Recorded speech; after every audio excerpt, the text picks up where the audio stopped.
call on my Imam to say prayers. All praises are for the Lord, He who created us.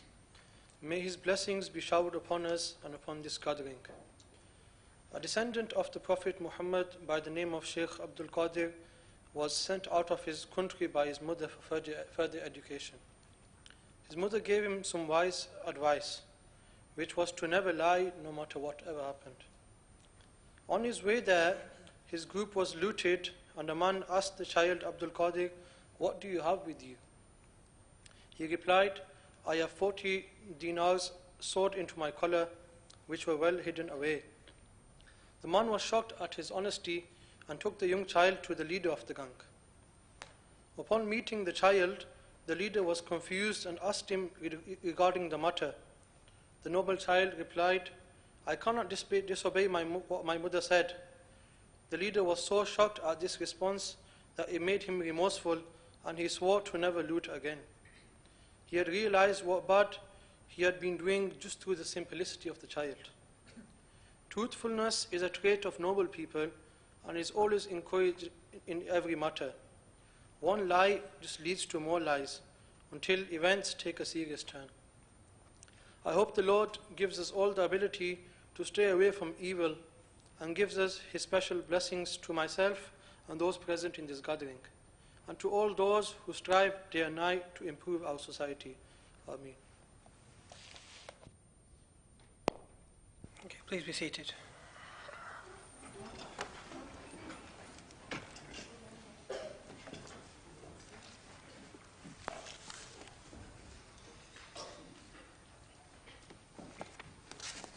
If members wish to remove their jackets, they may do so. May I remind members and members of the public that the meeting will be streamed live on Webcast from the Council's website. May I also remind members the guillotine of the meeting is 3 hours 30 minutes.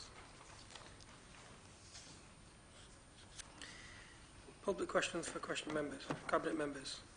The first item on an open council is public question time. Questions have been received for Cabinet members from members of the public, and the questions will be taken in order received. The first question has been submitted by Mr. Fitzpatrick.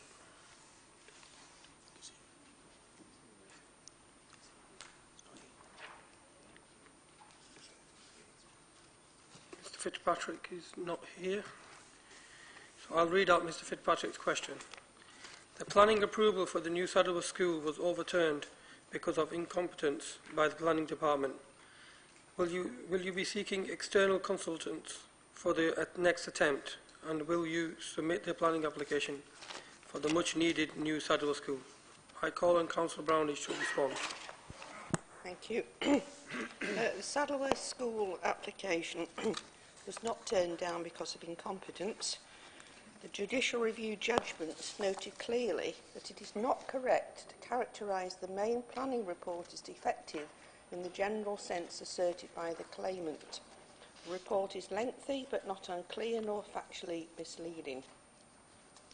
The JR was upheld relative to site selection issues, and this will need to be addressed when the application is returned to a future planning committee. Professional legal advice from a QC is in place. Thank you, Mr. Mayor. Thank you for that. The next question has been submitted by Valerie Lees via email. Can I ask Valerie to come forward, please?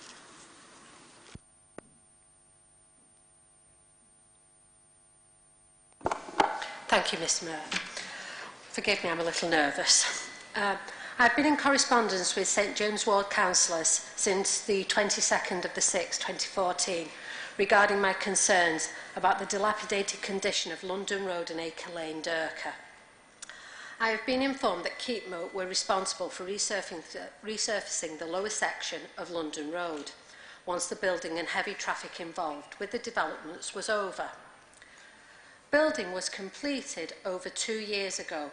To date, no work has commenced on the roads despite my repeated inquiries as to what timescale to expect. We are no nearer to a resolution or clarification of timescales or responsibilities. I was made aware some months ago that Keepmoat had completed remedial works to sewers so that can be adopted by United Utilities, and that they are now waiting for United Utilities to inspect and sign off the works. As soon as this is completed, they will be able to give instructions to their contractor to mobilise on site and complete the resurfacing. Once on site, it should take a few weeks. Would the relevant Cabinet member please explain the reason these works haven't been carried out and when we can expect the promised works to be completed? Thank you for that, Ms Lees. Can I call on Councillor Hussain to respond? Yes, thank you. Can I thank Mrs Lees for her question? This issue has been raised by your local ward councillors to me in the past, and I can confirm that the Unity Partnership on Keepmoat regarding the surfacing of London Road is currently underway, and the good news is it is anticipated that the work will be completed over the next few months. Thank you. The next question has been submitted by Ian Bond via email. How much Oldham Council spent on your Oldham Festival? And if there are figures for how many people attended the events, especially the concert on the 9th of September 2017. Additionally, if the attendance figures for the concert were not collected, how many people the Council estimated attended? I call on Councillor Stretton to respond. The cost of the Your Oldham Festival totalled £17,500. During the festival week, over 1,000 people attended various events. Many more attended the Market Street, which we aren't able to quantify. The Oldham live music event was the first of its type and offered established music acts from across recent decades free in the town centre. It ran all day from noon until 10 p.m. in Parliament Square, and attendee numbers were not able to be officially recorded as tickets were not sold, given it was a free and open event. We have discussed the event with local businesses since Oldham Live. They were generally delighted with their trade throughout the day and evening, which was well up on their usual numbers. Overall, we can only estimate that there were hundreds of spectators who dropped into Oldham Live at various points during the day. The attendance was at its peak when the farm closed the event, with hundreds of spectators dancing and enjoying themselves. Thank you for that. The next question has been submitted by Liam McLean via email. In light of the recent announcement regarding Oldham Council's preferred construction partner to redevelop the former Council School site, please can I ask when local residents in the Moorside area will be consulted on this work as we are yet to receive any communication on this development apart from what has been issued to the media. Furthermore, with an increased number of cars now parked on an already congested Haven Lane following the Meadowview development, what measures will be put in place to prevent further congestion in this area when the council school site is built later? But an accident which is waiting to happen, just like in January 2013 when Andrew Paul Farragher lost his life on Haven Lane.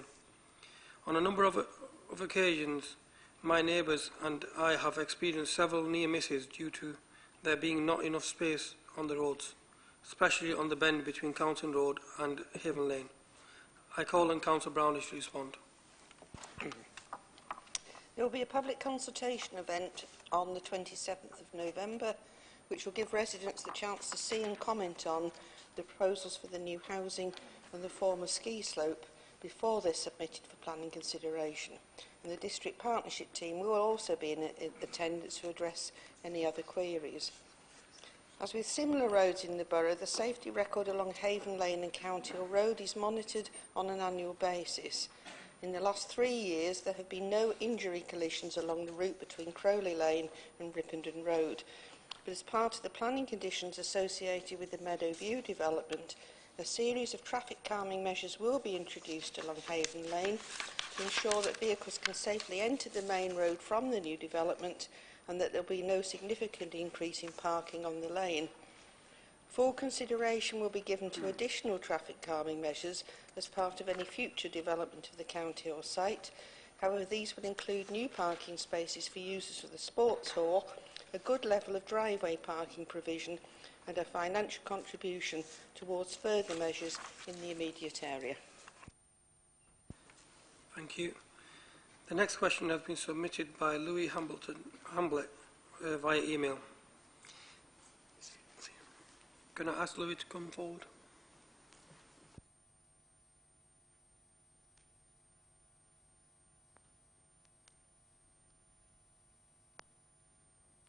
Thank you, Mr. Mayor. Thank you, members of the Chamber, for allowing me to speak.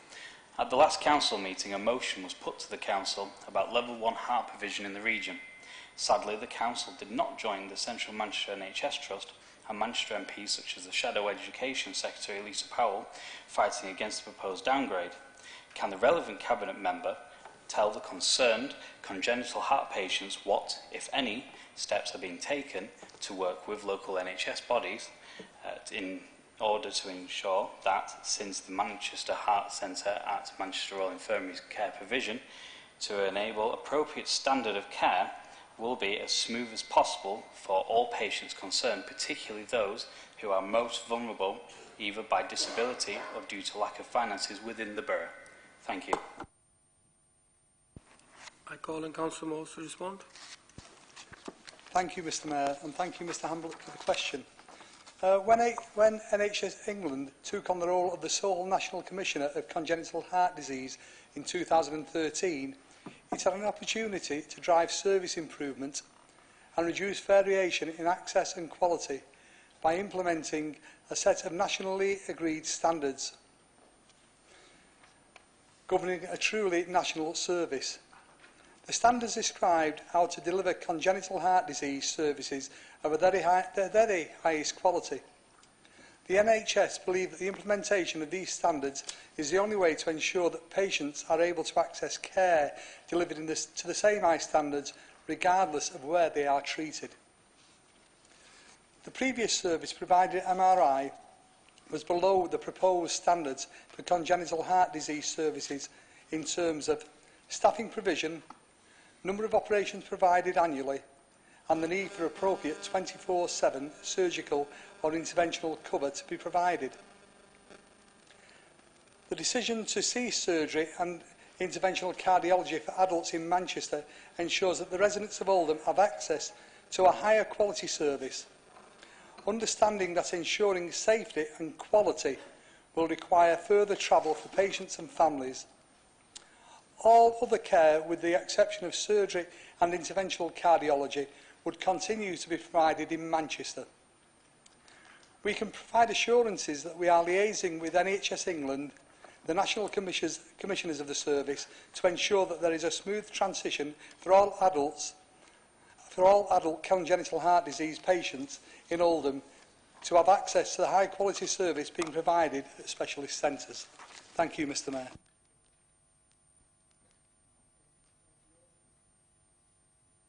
Thank you for that, Councillor Moores. The next question has been submitted by Peter Brown by email. I call on Mr. Brown to ask his question.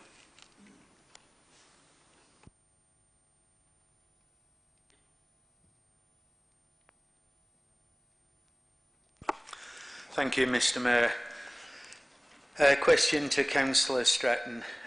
Why has this council used the Local Government Act of 1972 and the Localism Act of 2011 to allow councillors Blythe and Klawowski to breach the council's code of conduct, placing a member of the public to distrust the council and now face a magistrate's court in search of the truth? Thank you. Calling Councillor Stratton to respond. The Council have not used the legislation to allow a breach of the code. Standards complaints have been made by Mr Brown. The relevant councillors were asked for their comments, and the complaints went to the Standards Subcommittee for assessment. The subcommittee decided that an investigation was not required into the complaints. Mr Brown has stated that this has resulted in him distrusting the council, and this is regrettable.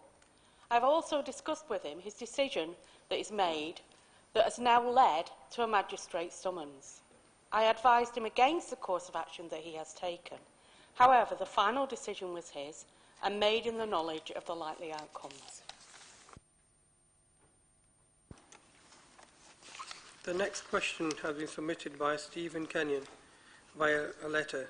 I call on Mr Kenyon to ask his question.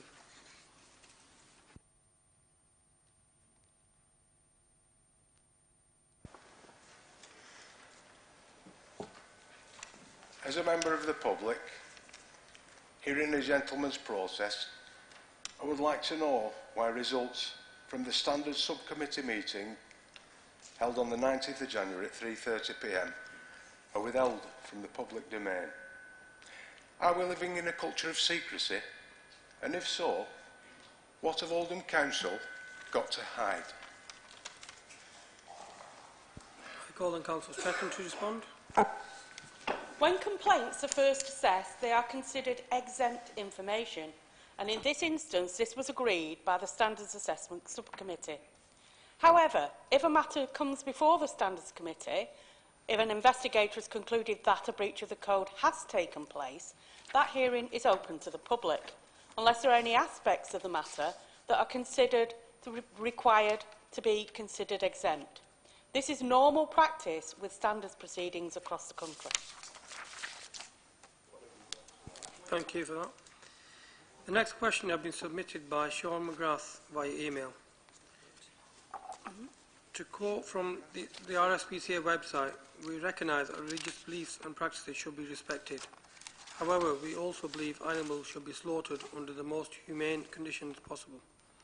Evidence clearly indicates that slaughter without pre-stunning can cause unnecessary suffering. In light of Lancashire Council voting to ban schools from serving non-stunned halal meat, will Oldham Council now follow suit? I call on Councillor Chatterton to respond.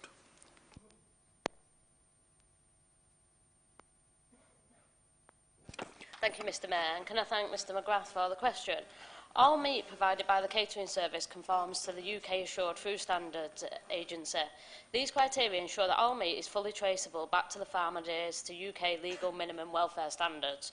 All meat supplied in the catering service, including halal meat, is from animals which are pre-stunned before slaughter. Thank you. Thank you for that. We've run out of time, so we'll move on to the next section, which is questions on ward and district matters. Questions have been received for Cabinet members from councillors on ward and district matters. Council has agreed to consider the questions on a politically balanced basis. I call on Councillor Salamat to ask a question as submitted. Thank you, Mr Mayor. The streets in the Glodwick area of St Mary's ward flood when there is heavy rain. Could we have a site survey to find out if this is because of blocked gullies or any other reason? Could a report be given to elected members with estimated dates of necessary work to be carried out? Thank you. I call on Councillor Hussain to respond. Thank you. Can I thank Councillor Salamat for his question?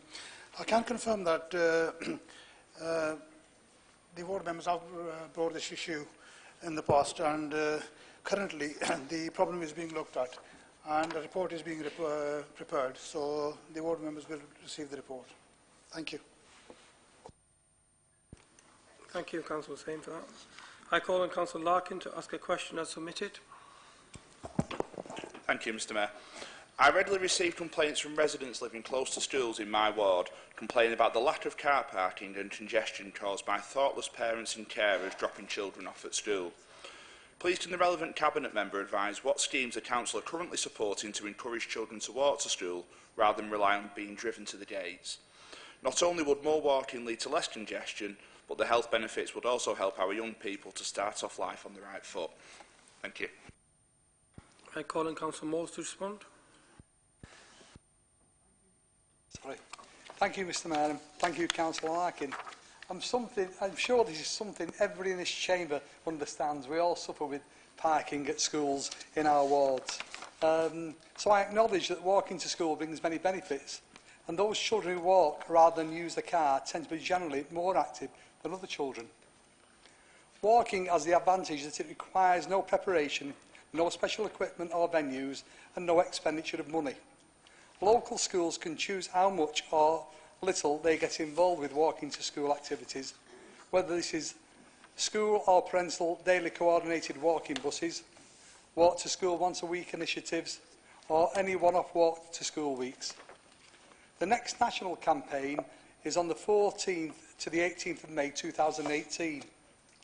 In Oldham, The Council invests in the School Partnership, which offers schools a suite of activities to support increases and sustain physical activity for children and young people.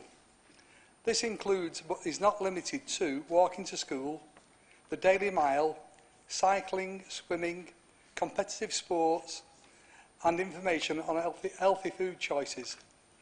Currently, the most popular walking activity appears to be participation in the daily mile. And if I had the answer to parking outside schools, I think I'd be a millionaire. Thank you. I call on Councillor Tour to ask a question as submitted. Thank you, Mr. Mayor. Mr. Mayor, I'm really concerned that recent weather, especially heavy rain, caused lots of flooding in different parts of Oldham, including some streets in Medlock Vale Ward, for example, Gainsborough Avenue. There has been a big puddle and there is no way for water to go anywhere. It looks as though the gullies have not been cleaned in all parts of the ward. I have witnessed the same situation on Ashton Road. Can the relevant Cabinet member tell us the reason for this flooding and what action will be taken to improve the situation in Medlock Vale Ward? Thank you. I call on Councillor Hussain to respond. Thank you, Mr. Mayor. And can I also thank Councillor Yasmin Tour for her question. Highway drainage systems in the UK are designed for average rainfall events. During times of heavy rain and storms, water will inevitably remain on the carriageway at low points.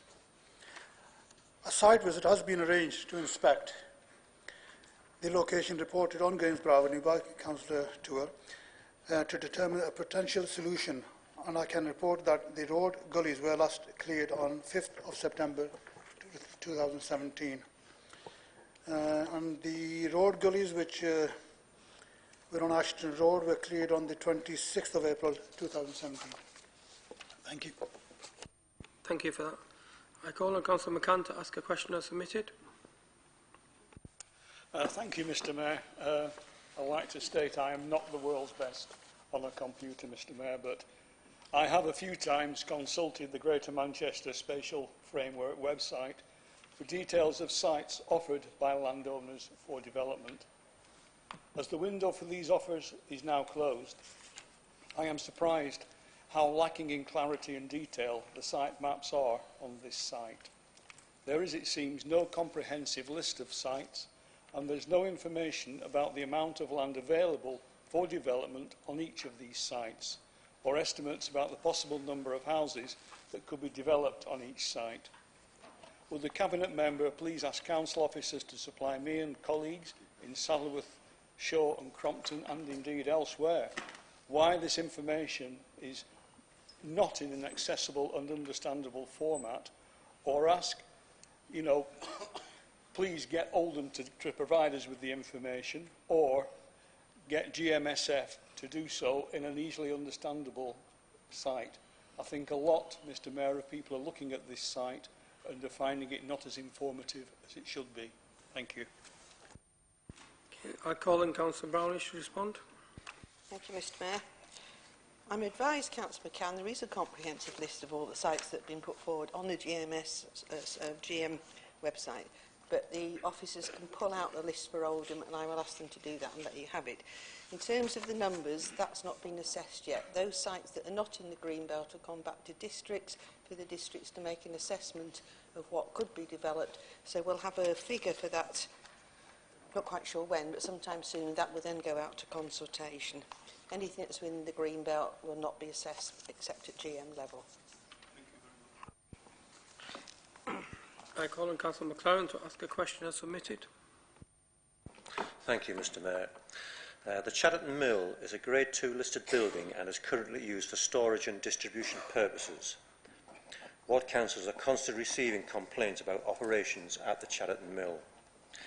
These complaints include damage to street furniture and buildings caused by HGVs turning off Fields New Road and Denton Lane into a narrow, unnamed road in order to gain access to the mill. We have also received many complaints regarding HGV engines being left running for long periods whilst vehicles are waiting to enter the mill. There are also excessive amounts of litter spoiling the local environment due to poor housekeeping. Ward members are aware that officers from the Council and Historic England have recently been in discussion with the mill owners. Could the relevant Cabinet member please advise if these discussions will help to alleviate the genuine concerns of local residents? Thank you, Mr. Mayor. I call on Councillor Hussain to respond. Yeah, thank you once again, Councillor McLaren, for your question. I appreciate the concerns raised and understand that officers arranged a joint meeting with the mill owners, including the Heritage England ward members, to discuss potential options for the future of the building. I also understand that a follow-up meeting has taken place this week with local members, and officers are now in a position of waiting for any proposal which may come forward from the representative of the mill owners. Thank you. Thank you. I call on Councillor Malik to ask a question as submitted. Thank you, Mr. Mayor. I'm delighted to welcome the new opening of the new Audi showroom and new B&M store at Ellen Street in Coldrest. Can the relevant cabinet member tell us how many people have been recruited from the locality at the Audi centre, and has there been any new recruitment and new B&M store? Thank you. I call on Councillor Akhtar to respond. Councillor Malik, thank you for the question. We welcome the new Audi and B&M developments, which demonstrates our confidence in the economic growth in Oldham Council. The economic growth has led to exceptional performance of the Get Oldham Working Initiative, which has created more than 1,400 opportunities since it was set up, of which to date the team have supported 856 citizens in sustainable employment and filled 195 apprenticeships. The B&M store was a relocation to a bigger store, so the majority of the 60 jobs were existing staff. The Audi garage created over 40 jobs, of which 20 were Oldham citizens recruited through the Get Oldham Working Team Support Programme. The remainder came from other Audi sites to ensure a smooth opening period, but the Council expects to support the company with new opportunities within the coming months or so. Thank you. Thank you for that. I call on Councillor Fielding to ask a question as submitted. Thank you, Mr. Mayor. The layout and upkeep of the car park fronting Tesco at Failsworth District Centre has been a long-standing concern since the opening of the supermarket in 2007. There are bollards and lampposts that have been knocked over and not replaced. The white lines on the car park are not visible in many areas, and the sign at the exit points the wrong way and has done for 10 years. There is persistent flooding at the Ashton Road West entrance also. I called a site meeting almost 4 years ago and was given assurances by employees of Brookhouse that the above matters would be resolved. They have not been. The District Executive has also allocated some money for a range of layout improvements for which plans have been drawn up by officers of Unity Partnership. To date, none of these improvements have taken place, and there is no sign that they will do anytime soon. Could the Cabinet member responsible urgently look into this matter and clear whatever blockages are preventing a solution to the state of Tesco's car park from being realised? Thank you. I call on Councillor Hussain to respond. Thank you. Again, Councillor Sean, thank you for your question. The Council and Brookhouse are aware of ongoing issues with Tesco, and as they have failed to engage. In September 2017, the leader of the Council again wrote to the Chief Executive of Tesco asking them to promptly consider and improve the car park and highways improvement schemes designed by Brookhouse. Despite chasing this letter has failed to yield a response. As the land is leased to Tesco, the Council and Brookhouse would have very little ability to make changes to what is, in effect, third-party land, and therefore are reliant on the cooperation of the food store. Some of the issues raised, namely the missing bollards, lampposts, fading white lines, signage and flooding, are, however, issues which Tesco should be managing as part of their full repairing lease. The Council and Brookhouse will therefore seek to ensure that Tesco are complying with their repairing covenant and general lease obligations, insist that any defects are repaired at their earliest opportunity. Thank you. I call on Councillor Murphy to ask a question as submitted. Thank you, Mr. Mayor. Crompton House's school expansion plans have shown a clear lack of engagement with elected members, both from the school and Oldham Council. My colleagues and I want to know what's going on in our patch, as we'll be left picking up the pieces when this goes to Planning Committee for approval. Members of the public need to know that we've had no input whatsoever, which I feel has been quite deliberate. We've not been kept in the loop with reference to updates or input, and have found out any information by chance. To add to the conspiracy, every single Shore and Crompton Parish Councillor received a delivered invite letter to a consultation at the event, but the Borough Councillors were missed from the invite. Would the Cabinet Member agree that this is unacceptable and agree to work with elected members on this project? Just so we're clear, I'm not against the expansion plans, but I have got some concerns over highways issues and the mechanics of how it will work. Crompton Healths are falling far short of what I expect from them in terms of member engagement. Thank you, Mr Mayor. I call on Councillor Chadderton to respond. Thank you, Mr Mayor. Can I thank Councillor Murphy for the question also? Ward members should clearly have been invited to some form of public consultation, and certainly Maintain School, Faith School or Academy, at the end of the day, they are all Oldham children, and we are at the forefront of that. As I understand it, it was an admin error from the school. The school sent out invitations for a consultation. Some of them, as you know, went to the parish councillors, but not to the ward members. The planning has not yet been submitted and still being consulted on. What I would suggest is, going forward, I've already discussed with officers, and I think the best way to move forward is to move to the process we held with the Royton and Crompton rebuild, which I think, certainly from a Royton member, we found that positive and constructive, and I think so did the Shore and Crompton members. So if the Shore and Crompton members are agreeable, I can arrange that to meet with officers before the planning application goes forward. Thank you. I call on Councillor Goodwin to ask a question as submitted. Thank you, Mr Mayor. It's my understanding that the junction on the A663 Broadway at Foxdenson Lane will be developed to ensure the best flow of traffic as part of the nearby housing development. Can the relevant housing cabinet member reassure residents in Chadderton South that the actions will also be taken at the A663 Broadway junctions with the M60 and adjacent roads to improve the flow of traffic and to reduce congestion, which is a regular problem in that area? I call on Councillor Sain to respond.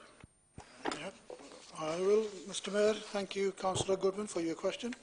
The planning permission for Broadway Green specifically requires that developer makes provision for improvements to the Broadway and M60 junction. Details with regard to this are currently being discussed and finalised between developer and the Highways England. Thank you. I call on Councillor Roberts to ask a question as submitted. Thank you, Mr Mayor. The Grasmere Road and Dogwood Road areas of Royton North have suffered from severe flooding in recent years, but nothing to do with gullies. Ward councillors recently received a briefing about probable causes, culverts appear to be to blame, and potential remedies which will need funding from the Environment Agency. Can the Cabinet Member update us on progress in getting the necessary funding from the Environment Agency? I call on Councillor Brownish to respond. Thank you, Councillor Roberts. Discussions have taken place with the Environment Agency to inform them of these problems, and we're currently preparing an application to carry out a feasibility study to forward to the EA looking for grant funding. A proposed shared solution would be in the EA carrying out work to the River Irk, with the Council carrying out work to the Grasmere Dogwood Road area. Thank you. Thank you. I call on Councillor Hewitt to ask a question as submitted. Thank you, Mr Mayor. A Leeds resident, Mr Mike Platter, has asked me to see if I can get an answer to the question about improvements to the Ring and Ride service. His mother attends a daycare centre at Laurel Bank, and her doctors feel this helps her with her dementia and she is wheelchair bound.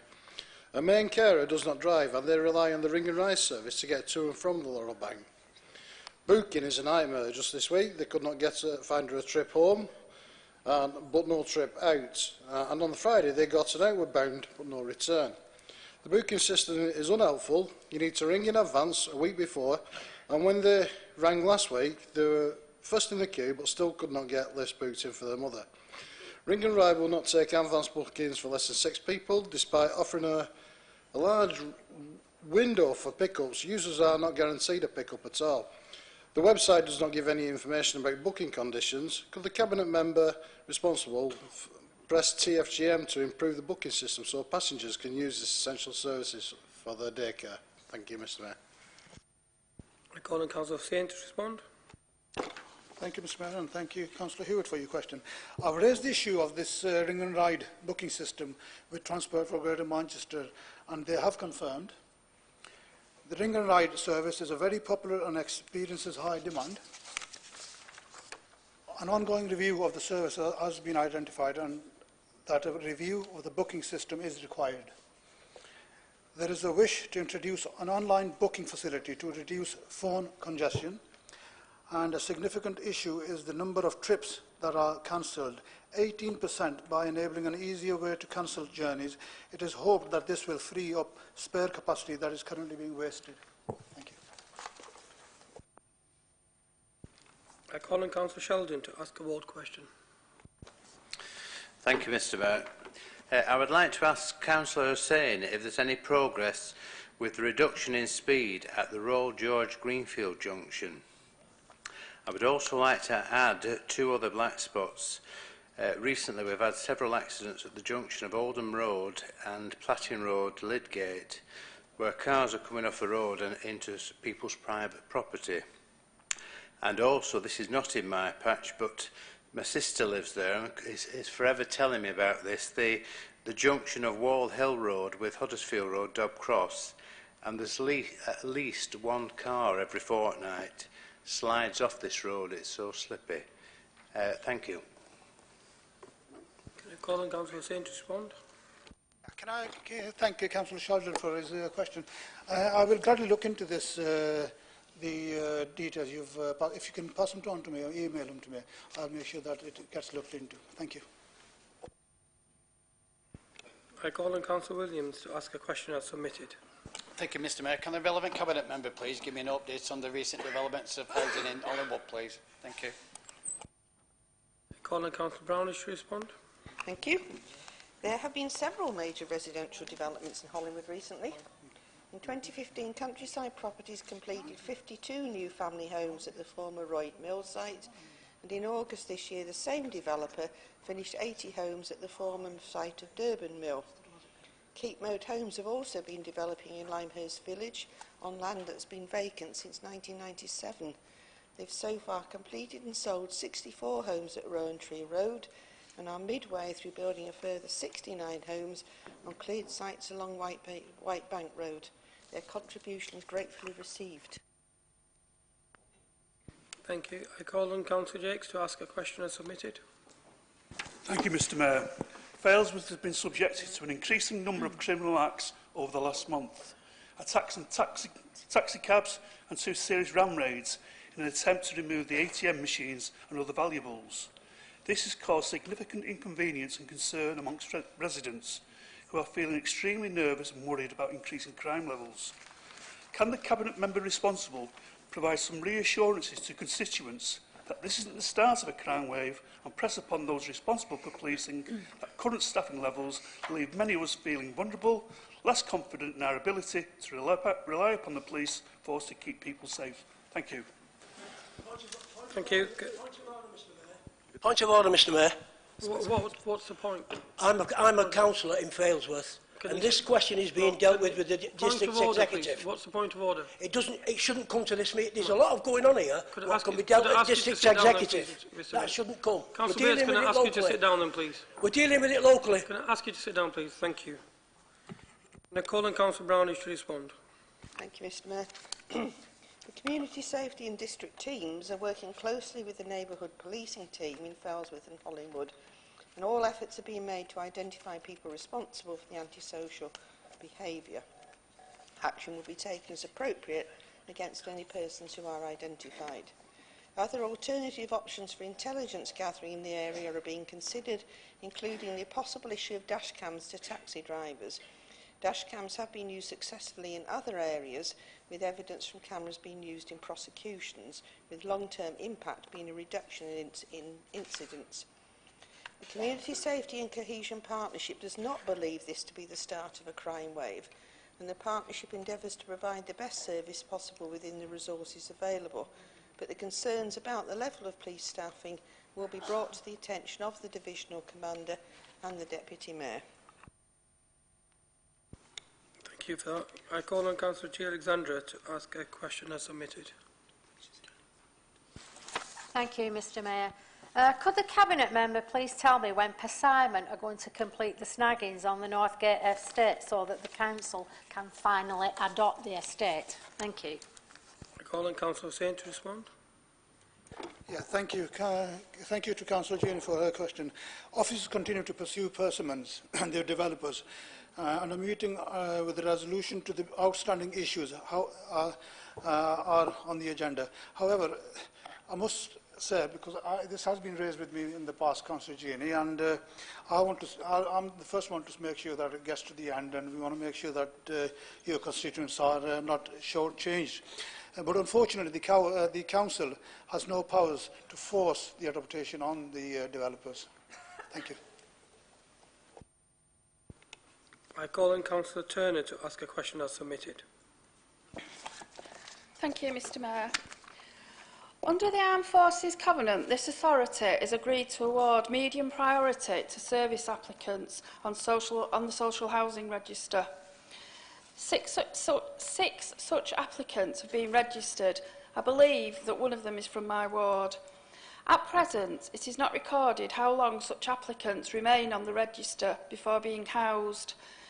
Will the Cabinet member for social housing agree to request that housing allocation staff record such information?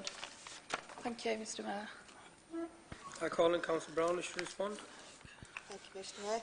The Council does in fact record the length of time households have been on the housing register, including those who have served in the armed forces. But it should be noted that the length of time on the housing register does not automatically improve a household's chance of getting a social housing tenancy, either with the Council or with one of our housing association partners. As a result of the vast majority of houses being allocated via our choice-based letting scheme, all households on the housing register are encouraged to actively participate in the scheme by regularly looking for homes advertised on our CBL website and placing bids. Evidence shows that those households who actively participate in the scheme stand a much better chance of securing a tenancy than those that don't. Thank you, Mr Mayor. Thank you. We're out of time for that section of the meeting. We move on to the next section, which is the formal council. Apologies. I have received apologies from Councillors Ames, M. Bashworth, S. Bashworth, Briggs, Councillor Dearden, Councillor Hudson and Councillor Shuttleworth.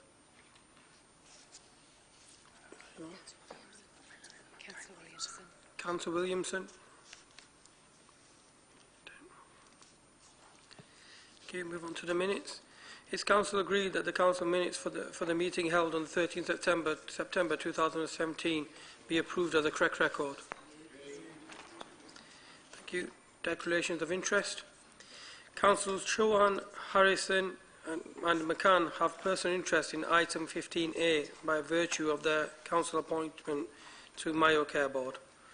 Councillors Sykes, Jabbar, O'Rayman, Dean and Councillor McCann have personal interest in item 15B by virtue of their council appointments to Unity Partnership Board, and Councillor Stretton, Councillor Jabbar and McCann have a personal interest in item 15B by virtue of the council appointment to the Unity Joint Venture Board.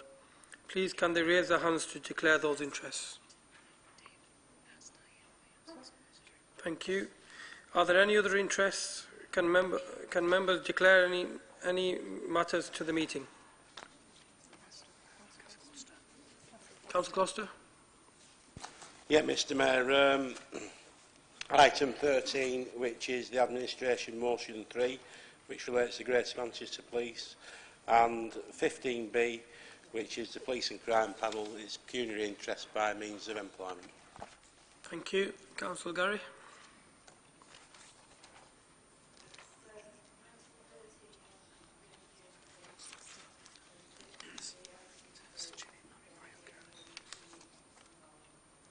Thank you. Dean Alexandra. Mayo Care. Thank you. Councillor Jabbar. Mr Mayor, when you read out that list, you said 15B item. It's actually 15A. Item 15A, Mr Mayor.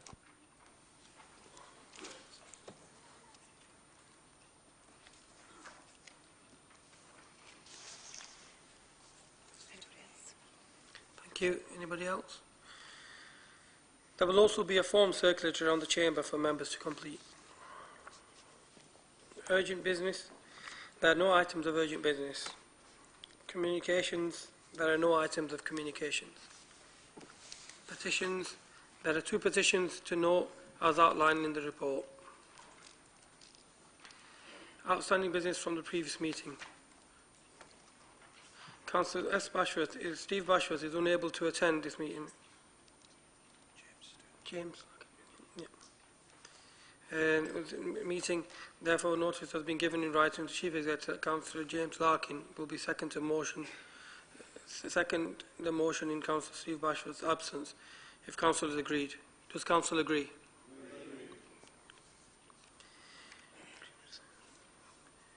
I call on Councillor Roberts to move and Councillors to respond to the motion. Councillor Larkin to respond to the motion. Thank you, Mr Mayor.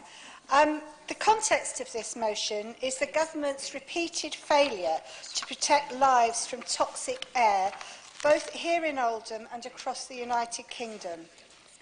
The proposals which prompted this motion were only put forward after the government lost twice in court, costing us taxpayers £370,000 because their policies to clean up our air were found to be illegal and inadequate. The current proposals are sadly lacking and have been condemned by the United Nations Special Rapporteur, who says, quote, that the United Kingdom government continues to flout its duty to ensure adequate air quality and protect the rights to life and health of its citizens, end quote. That means all of us. The evidence shows that poor air quality disproportionately affects children, older people and people with pre-existing medical conditions. In Oldham, this reinforces our health inequalities, where people living in some of our wards die many years younger than those living elsewhere. In Oldham, while levels of nitrogen dioxide are improving, the fact is that they are currently illegal. We need to do what we can to speed up the rate of improvement. Strong government action would of course be the quickest way of making this happen, but in the light of continued inactivity by a Prime Minister held hostage in Downing Street by her own party, we must do our best.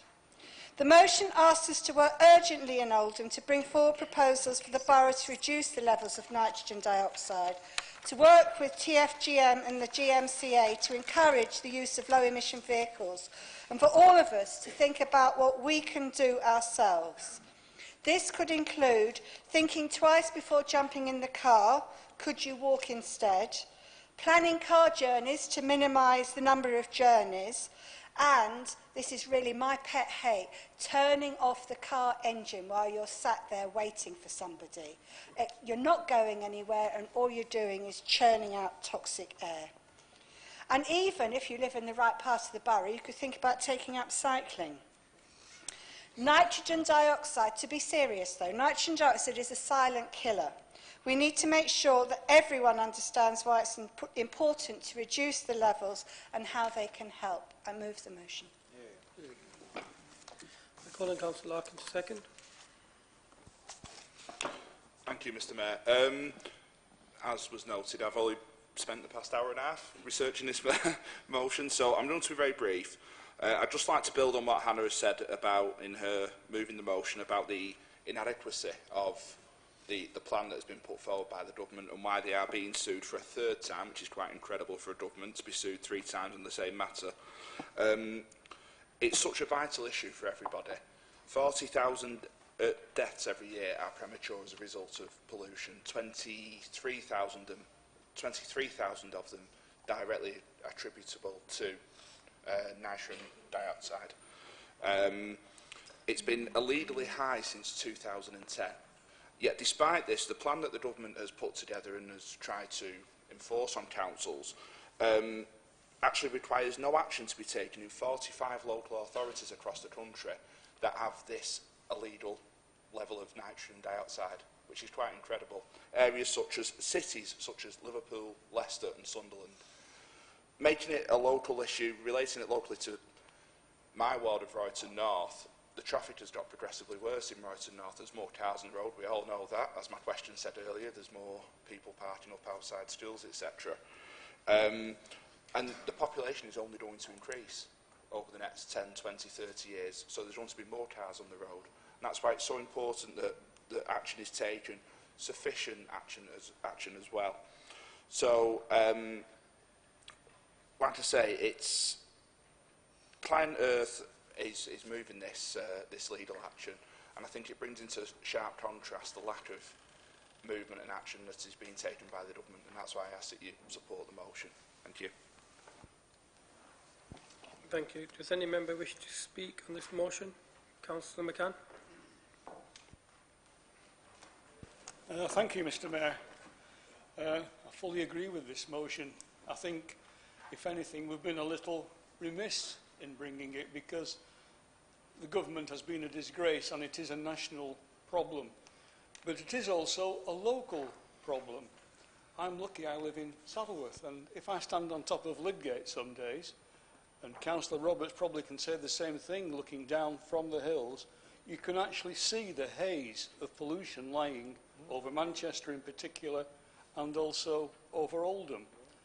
And you've got to think to yourself, is it a case that it's one of these things where we can't stop the march of the motor car, or is it a case that actually we start to enforce some of the regulations that are there, and diesels and the cheating and lying that's gone on by Volkswagen and other car companies?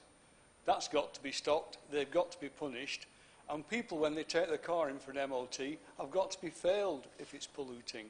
So I fully agree, but there's a lot that can be done. Can we do anything locally? I don't know. Maybe, as you said, we could actually try and get people to stop running the kids 200 yards to school, because it's that initial start-up that's the most pollutant. If they're actually travelling at speed, they're not as polluting. It was interesting today that I had a look on the Haiti computers, and the most polluted places in the UK are Glasgow, Scunthorpe and Leeds, not London as a whole. That surprised me with Scunthorpe there, and I wonder what Scunthorpe has done to deserve it. But maybe that actually is something to do with geography, where actually Oldham is perhaps similar to Scunthorpe. You've got hills around it in some places, and that actually causes pollution to gather over where most people are. And the other thing, of course, was this. Delhi residents panic as a deadly smog returns, and there are pictures of the smog in Delhi. So it's a worldwide problem, but no, I'm not insulting Councillor Roberts, but you're like me, you can probably remember in the days of the coal fires. No?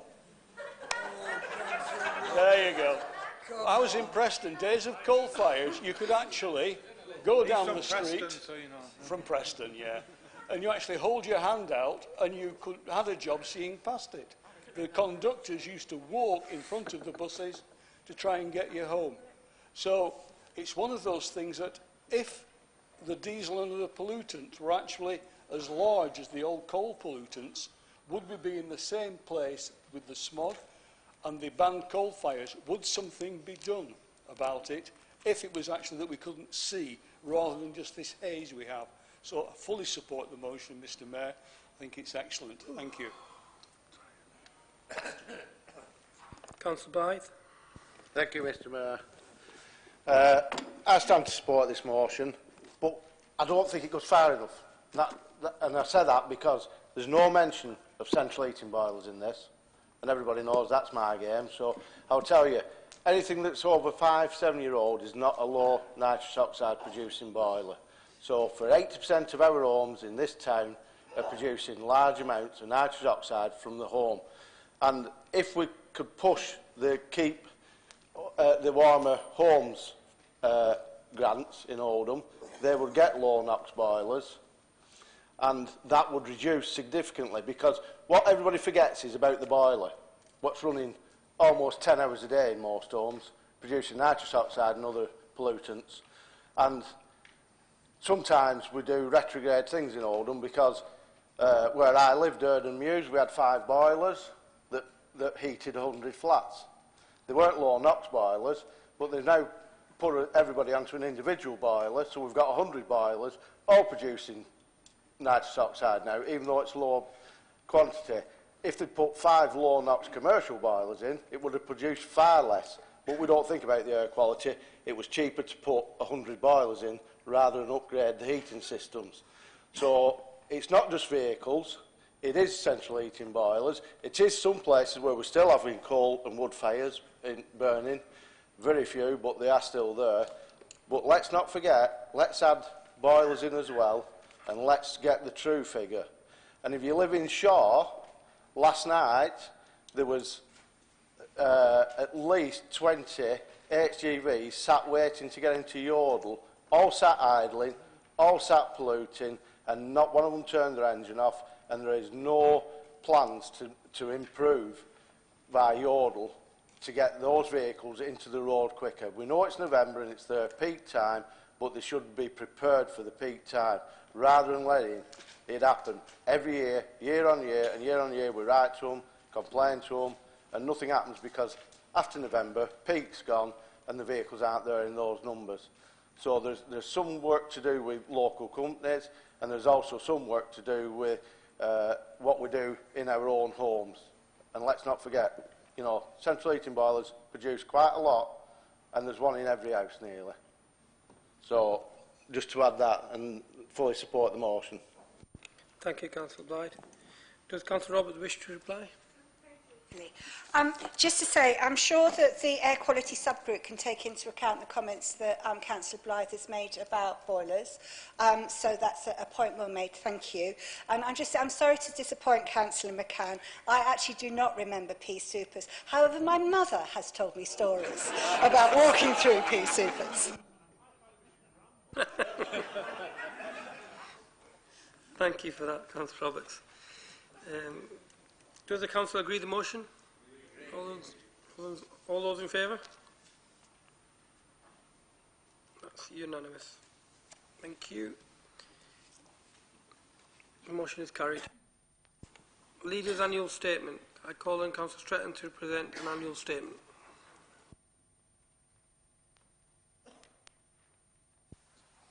Thank you, Mr Mayor. It's a pleasure to deliver my second annual report as Oldham Council Leader. Yet again this year has not been without its shocks and surprises, but it has also seen highlights, achievements and progress for Oldham. I will be reflecting on some of those ups and downs, as well as focusing on the transformation we are undergoing in public service and our priorities for the future, ensuring that Oldham is a place with a plan. I remember last year standing here talking about the uncertainties from the Brexit referendum vote and a change of Prime Minister. I reflected on the new post-truth era of fake news and the seemingly constant state of flux and shocks to the system. And to be honest, not much has changed there, has it? We've had another fast-moving roller coaster of a year with many unexpected challenges and events beyond our control. We've been tested on many levels and shown great resilience as a place, a council, a partnership and as communities. Last December, for example, we awoke to the Maple Mill fire, which tested our response to a major incident and which we met with some fantastic partnership work that ensured that people were kept safe and looked after.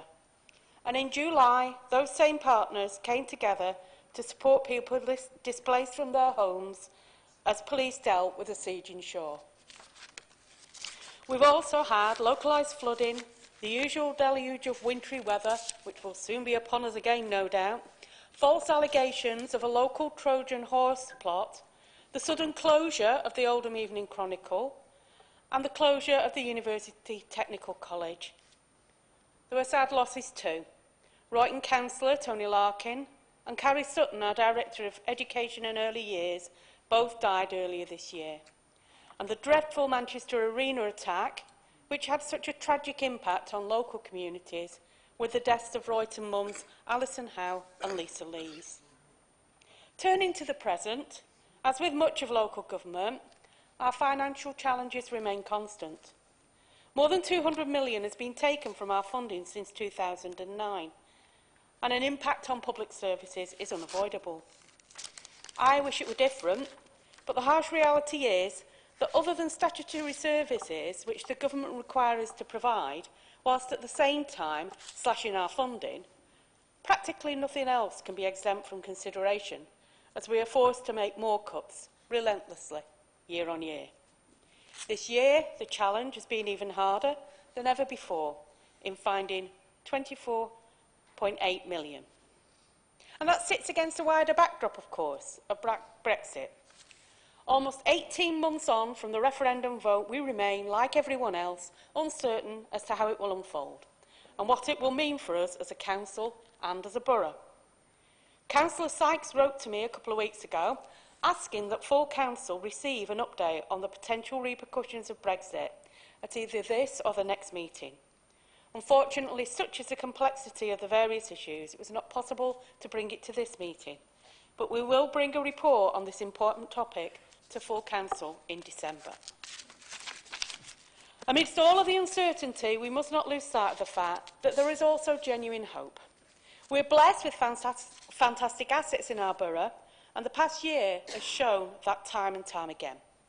That's why I want to thank all of the residents, partners across the public and voluntary sectors and the local businesses who make a significant contribution to our progress and successes. Again, they have all shown that Oldham only succeeds when we're all pulling together in the same direction. Our priorities, enshrined in the Oldham plan with our partners, are there to deliver the Oldham model, and they are to create an inclusive economy and to deliver cooperative services and thriving communities. I have many great examples from these three areas in the past year. In terms of an inclusive economy, we want Oldham to be a place where everyone has a fair chance of accessing opportunities and improving their own lives. Our vision is to become Greater Manchester's inclusive economy capital by making significant progress in living standards, wages and skills for everyone. In the past year, we've made many strides on this agenda. Get Oldham Working is now firmly into phase 2. To date, it has now helped create almost 7,000 work-related opportunities, including more than 4,500 jobs, 1,000 apprenticeships, 300 traineeships, and also almost 1,000 work experience placements. It is a remarkable partnership working at its very best. Last month saw the opening of the new Audi showroom of Jardine Motors at Chatterton, with 90 good quality jobs. This is a high-end brand that is committed to get Oldham working and working with local colleges and supply chains, which is great news for our local economy. Jardine Motors have consolidated technology at this site that has not been used together before anywhere else in the UK. They have chosen Oldham as a place to innovate in their approaches to customer service, employee policies and technology. And just over the road from Jardines, we've seen the new B&M store opening at the Gateway Retail Park. Coming soon, we have the DPD parcel delivery depot on track at Greengate. This is a 57,500 square foot building that most importantly means 350 new jobs, and is another example of top companies and market leaders seeing our place as a borough where to do business and invest. Work is also getting underway at Hollingwood Junction, which is a hugely important strategic site. This will create 150,000 square foot of new employment, retail, leisure and housing, with a projected 760 new jobs over the period of that development. I am pleased to tell you tonight that phase 1 of this development will deliver a petrol station, Subway, Greggs and a Sainsbury's local outlet. There is more good news to come before the year is out. We have let another restaurant unit at the Old Town Hall, for example, and we are about to see the opening of another key business in the Independent Quarter. We also know that an inclusive economy is about skills and giving people the best possible start and opportunities to progress. Our young and growing population is one of our greatest assets as a place, and we are determined that they will shine. I won't pretend that we are the biggest fans of government's education policies over recent years. We were not happy about Oldham being an experimental lab for pet schemes like free schools and the £9 million Universal Technical College. It gives me no pleasure to say we told you so, as these schemes have failed, because it was local young people who were badly failed in the process. Nonetheless, we've stepped up to the challenge of working with government as one of the first 6 opportunity areas in the country, being clear that the measures have to be solid and not experimental. This is to ensure that Oldham's children and young people get the best chance to do well at school and can enter adulthood confident of getting a job with good prospects and achieving their life ambitions.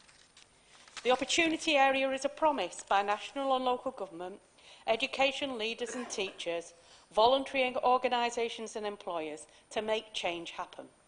It's focused on improving social mobility and will mean extra funding for education from early years all the way through to lifelong learning. Our challenge is to make this work for Oldham, and last month we took another important step with the launching of a new research school designed to boost the quality of local teaching, providing summaries of educational research and blogs about education evidence to all of our schools, with evidence-based training and support. To continue making progress against targets that the Oldham Education and Skills Commission identified, there must be a strong network of schools communicating and working together, and this is a significant milestone towards achieving that. We also have good evidence of progress in the past year on schools. The Oldham Education and Skills Commission committed us to a key target that every child in our borough should be attending a school that is rated good or outstanding by Ofsted by 2020. Tonight I can tell you that we now have 98% of children at primary schools and 81% at secondary schools that are meeting that criteria. Overall, that means 89.5% are at schools of the standard we now see as a minimum. That means we are on track towards our target. We're also investing in new facilities or expansions to cope with the growing pupil numbers, with schemes that include Alexandra Park and Greenfield primaries, Royton and Crompton and Saddleworth secondary schools. And for those a little further on in life, we are also working to help entrepreneurs nurture their skills and collaborate. Thanks to the ongoing commitment from the Stoller Charitable Trust, the Oldham Enterprise Fund is now bringing together an investment package of £4 million for Oldham. This fund acts as a hub for our businesses to accept the support and finance they need to thrive and grow. It's a great partnership bringing together Oldham Council together with Business Finance Solutions, the European Regional Development Fund and the Manchester Growth Company. It provides grants for people under the age of 25 and affordable loans to those aged 25 and over. By the end of 2016, it had already supported 100 local businesses and helped create 207 jobs, including 90 for people under the age of 25. And local businesses that have benefited so far include the Smoke Yard, North Planet, Jack's Smokehouse, Simply Treats and Aerial Focus.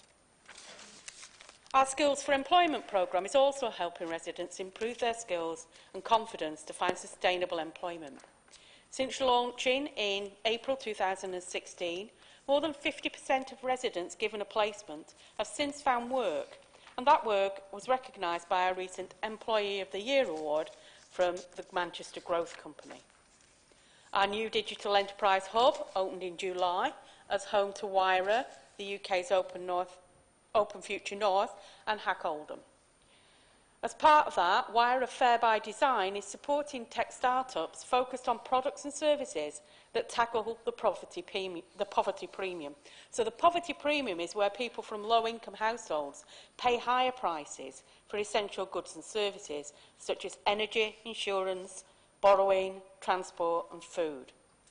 This scheme is backed by an investment fund already worth £8 million and will help companies grow and support the development of the tech sector here in Oldham. And for small and specialist traders, we're continuing to attract more private investment and growth in our independent quarter with our incentives and business support package. New businesses opening there in recent months include Furniture by Lauren, The Tooth Place, Stocko Restaurant and Parliament Square Cafe. For those people already in work, we've just this year launched our Pioneering Career Advancement Service. This will help 400 people in employment, already in employment, to get the mentoring and support they need to get a promotion or increase their skills and salaries. Before the end of the year, I should also be able to announce the identity of the first new tenants at Prince's Gate at Oldham Mumps. What's particularly important about this news is that after setting our vision to develop this site, it has inspired others to come forward with offers to deliver it in partnership with us. That is an endorsement we should be proud of, and it's the future for Oldham. Let's now look at the past year in the development of cooperative services. Our vision is to integrate and innovate to improve outcomes for people and create the most effective and seamless services in Greater Manchester. Everything that we do in service delivery should be cooperative by default. It must deliver social value. It should also nurture and grow community engagement and action so that people are at the heart of redesigning modern services. And that's really what makes Oldham different, the way we do things, from everyday services to improving people's lives or helping the private sector to make our economy grow. Since summer, we've been rolling out the new narrative to better explain how this works to residents and partners. So the #OurBit, #YourBit, #result formula is already embedding well internally and has also been well received outside of the council. It gives us the power to better explain the Oldham model now, and it shows very simply what the relationship is all about and how it can deliver great results. In the past year, we've seen some fantastic advancements and achievements in our services, which are inherently cooperative. Let's look at recycling. It's just over a year now since we started our new waste collection arrangements. Recycling has jumped by 8% in the last year to 46%, so almost half of our waste is now recycled. That meant 4,150 tonnes of waste didn't go to landfill, and that saved us nearly 1.4 million in costs. Key to that success is that the changes have been embraced by so many residents. It has also been heartening to see the public responses to other behaviour change initiatives, like the new #OnePieceOfRubbish campaign, which has encouraged everyone to pick up one piece of rubbish a day and do their bit to improve the environment. Local residents, businesses, families, schools, colleges, walkers, Oldham Youth Council and the voluntary sector are all coming together via social media with pictures of rubbish that they've disposed of. One local journalist from the Saddleworth Independent even walked through several villages picking up litter. And this month, local schools are competing in litter picking contests. And this is not the council's idea. It's a campaign championed by Wearmouth resident Ruth Major that she told us about and that we have put our collective weight behind because it is such a good idea. It's from small community-led schemes like this that we can truly change behaviour, encourage people to act and care more for where they live, and hopefully get the message across to the people that do drop litter that this is antisocial behaviour that affects their neighbours and blights our borough. Oldham is already a recognised leader in collaborative service innovation, but the sustainability of services across the board requires a huge step forward in preventative working, like, for example, the need for a radically different model of out-of-hospital care and support. Award-winning innovation like Be Green and the Hope Citadel's focused care model are great examples of what is possible, and there's huge potential for Greater Manchester's devolution arrangements to provide the structure and the funding to achieve much more.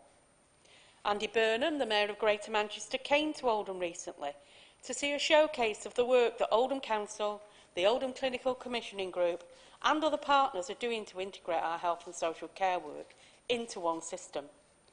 Over the past year, much work has been undertaken to get the new model established under our locality plan. Our approach here is that what matters above all else is the quality and effectiveness of the result for the patient. Why should anyone care which agency provides a service or controls a budget when they need to access care? What matters is the right help being there for people at the right time, in the right place, and that it is effective. Successes mean better health and prevention and health outcomes for patients, and hence reduce costs in the acute sector of health, leaving more money available for investing in preventative measures to improve the health and well-being of our population. This is about ripping out the old silos and aligning our care system properly in wider public services like education, skills, work and housing to create a system that is financially balanced and sustainable. One great example is Warm Homes Oldham, which has eradicated many health problems and produced significant savings on reduced hospital admissions and mental health. Oldham Council, Oldham CCG and the Oldham Housing Partnership broke the mould in joining together to fund Warm Homes Oldham in 2013. Andy Burnham was impressed by how we're acting on the link here between housing and health outcomes, and that's just one way he believes that Oldham, in his own words, is moving further and faster than many others on this agenda. I can tell you tonight that Warm Homes Oldham has now lifted over 4,500 local homes out of fuel poverty by installing boilers and cavity and loft insulation. That's a saving on average of £800 per home, plus the additional savings benefits to health and local services. Another example of our cooperative service innovation is Get Oldham Growing. This year that has now expanded to 5 growing hubs, with 2 more to come, and it's developing great partnerships that are helping hundreds of residents to get healthy new life skills. We know that joined-up primary care can make a huge difference, and we're seeing that now in Oldham. Colleagues across 9 local GP practices have been working together, looking at how we get significant and measurable impacts for people with long-term conditions like diabetes, cardiovascular disease and mental health problems. As an example of the power of this, the success rate now that we have now is of reversing 25% of type 2 diabetics to being classed as pre-diabetic. Don't just take my word for it though. Duncan Selby, the Chief Executive of Public Health England, visited Oldham last month and his feedback was fantastic. He said Oldham's focus on prevention and early intervention is forward-thinking and infused throughout is building trust, strong relationships, a focus on what works, and the courage to embrace the opportunities of working together. You have so much to be proud of in how you have progressed this. From your early years' work, your focus on decent housing and education, including further education, increasing employment opportunities and productive ageing, you have programmes relevant to each, joined up around real people living real lives and in places that are increasingly promoting health and well-being. Praise indeed. This is a great endorsement of our ambitions for Oldham to be a place where radical innovation changes the delivery and impact of public services. Much work remains to be done, but we are clearly on the right track. And I would like again to thank every partner organisation, resident and voluntary group who has played a part in making that vision become reality in the last year.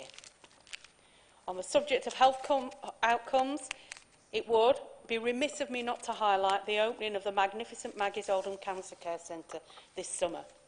Made possible by the generosity of Sir Norman Stoller, not only is Maggie's one of the most fantastic buildings you will see anywhere in the country, it also will benefit 10,000 visitors each year at what is a very difficult time for them and their families. It is another great facility that we can be proud of. Finally, I want to look at our progress in encouraging thriving communities. What we mean by that is that we want Oldham to be a place where society and social action really means something. We want people and communities to have the power to be healthy, happy and able to make positive choices, and to be able to both offer and get effective support when they need it. As we set high ambitions for Oldham's future, we are also very determined that no one should be left behind. And that's a big challenge for us. As you know, we've had huge problems with universal credit in Oldham as an early adopter this year with the full rollout of the scheme.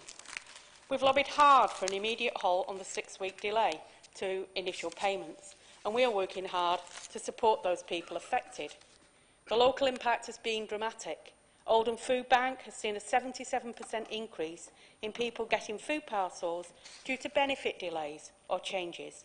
And at Oldham Council, our benefits advisors are spending an average of 1 hour and 10 minutes on the phone just to help a claimant through the online universal credit application. In addition to that, in the last 6 months, our welfare rights officers have helped 942 residents claim an extra £1.9 million that they're entitled to in personal independent payments, ESA, attendance allowance and child tax credits. Just as important to thriving communities is having civic pride in the area where you live, something we're working incredibly hard to nurture. Despite our budget challenge, we've added new free events to the annual calendar for families this year, like Oldham Live, Illuminate and this year's Your Oldham Festival. These add to the fantastic events already on offer at Christmas, the Bonfire, Live at the Library and Bookmark Festivals, all of which have been attended by record numbers this year. Early next year, we will begin to construct our new Arts and Heritage Centre and the Coliseum Theatre will follow. Arts, heritage and culture matter to Oldham and to its communities. They can inspire education across all ages and communities, boost the local economy and attract tourists.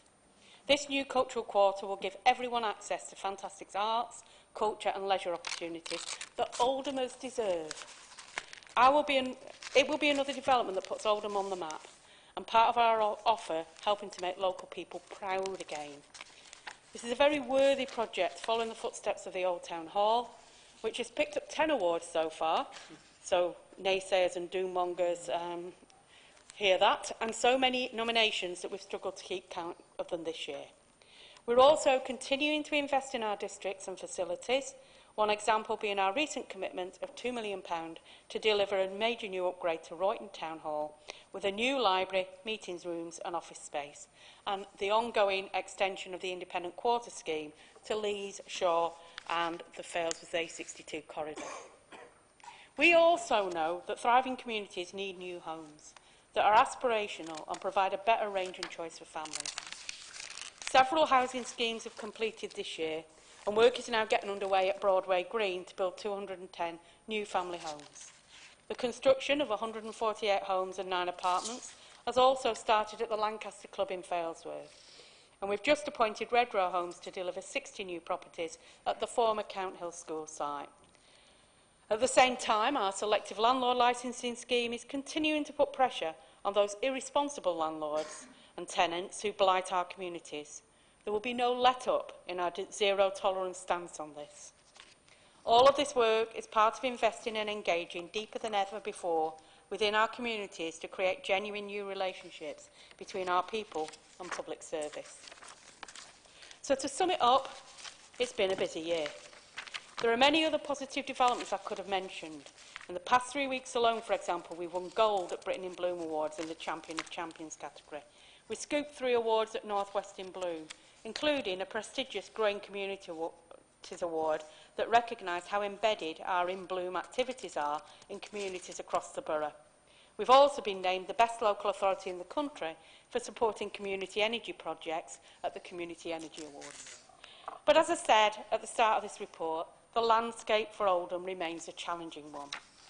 As a place, Oldham is facing many uncertainties as a result of complex interplaying factors like Brexit, the future of local government funding, welfare reform, business rates, adults and children's social care funding and many more. I sincerely hope the Chancellor will provide some clarity on these when he delivers his budget on November 22nd, because that clarity is needed now more than ever before. Austerity is a benign term for a regime that is having savage consequences for many in our communities. It must come to an end, and local government needs to be fairly funded in order to deliver the best possible outcomes for the people that all of us here represent. Our challenge here as members in this chamber is to continue working hard in the areas that we can control and where we do have real impact, and continually look for opportunities to make circumstances work best for our residents through cooperative relationships. While the national political landscape continues to lack clarity and leadership, it is absolutely vital that our priorities for Oldham are crystal clear. These remain firm. We are working for a stronger economy with inclusive and fair growth, high-quality education, backing businesses, workers and residents who want to do better, building safer and stronger communities with good services, providing care and health support to improve health, lifestyles and outcomes, and driven by a genuine pride and belief in this borough. Whatever the circumstances that lie ahead, I am clear that Oldham must retain high ambition. That is not easy when we're balancing budgets of the testing nature that we've had for the past 8 years. But with the assets that we have here, I know that we are creative and innovative enough to keep on facing the challenges. The record of what we've achieved in the last year shows that collectively We have the talent and the confidence to chart our own future. With that in mind, we recently launched our Town Centre Master Plan, which looks ahead to 2035. This is the biggest forward planning exercise we've ever had for Oldham Town Centre. It's exciting and it's all about creating the kind of place we want it to be in the future. So by far the vast majority of the hundreds of residents who've attended events have backed the overriding objectives to make the town centre a place that is thriving round the clock and offering great new quality housing, employment and leisure opportunities. We have a lot to offer in Oldham, and you should challenge anyone who says otherwise. We in this chamber should all be ambassadors for the place and the people that we represent.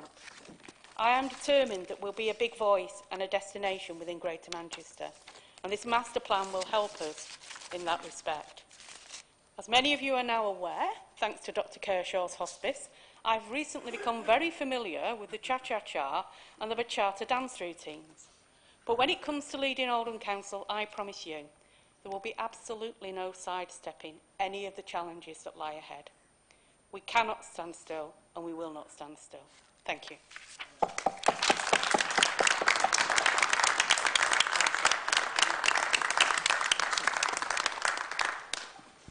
Thank you for that, Councillor Stretton. The Youth Council. I call on the Youth Councillors to move their item of business as detailed in the Council agenda.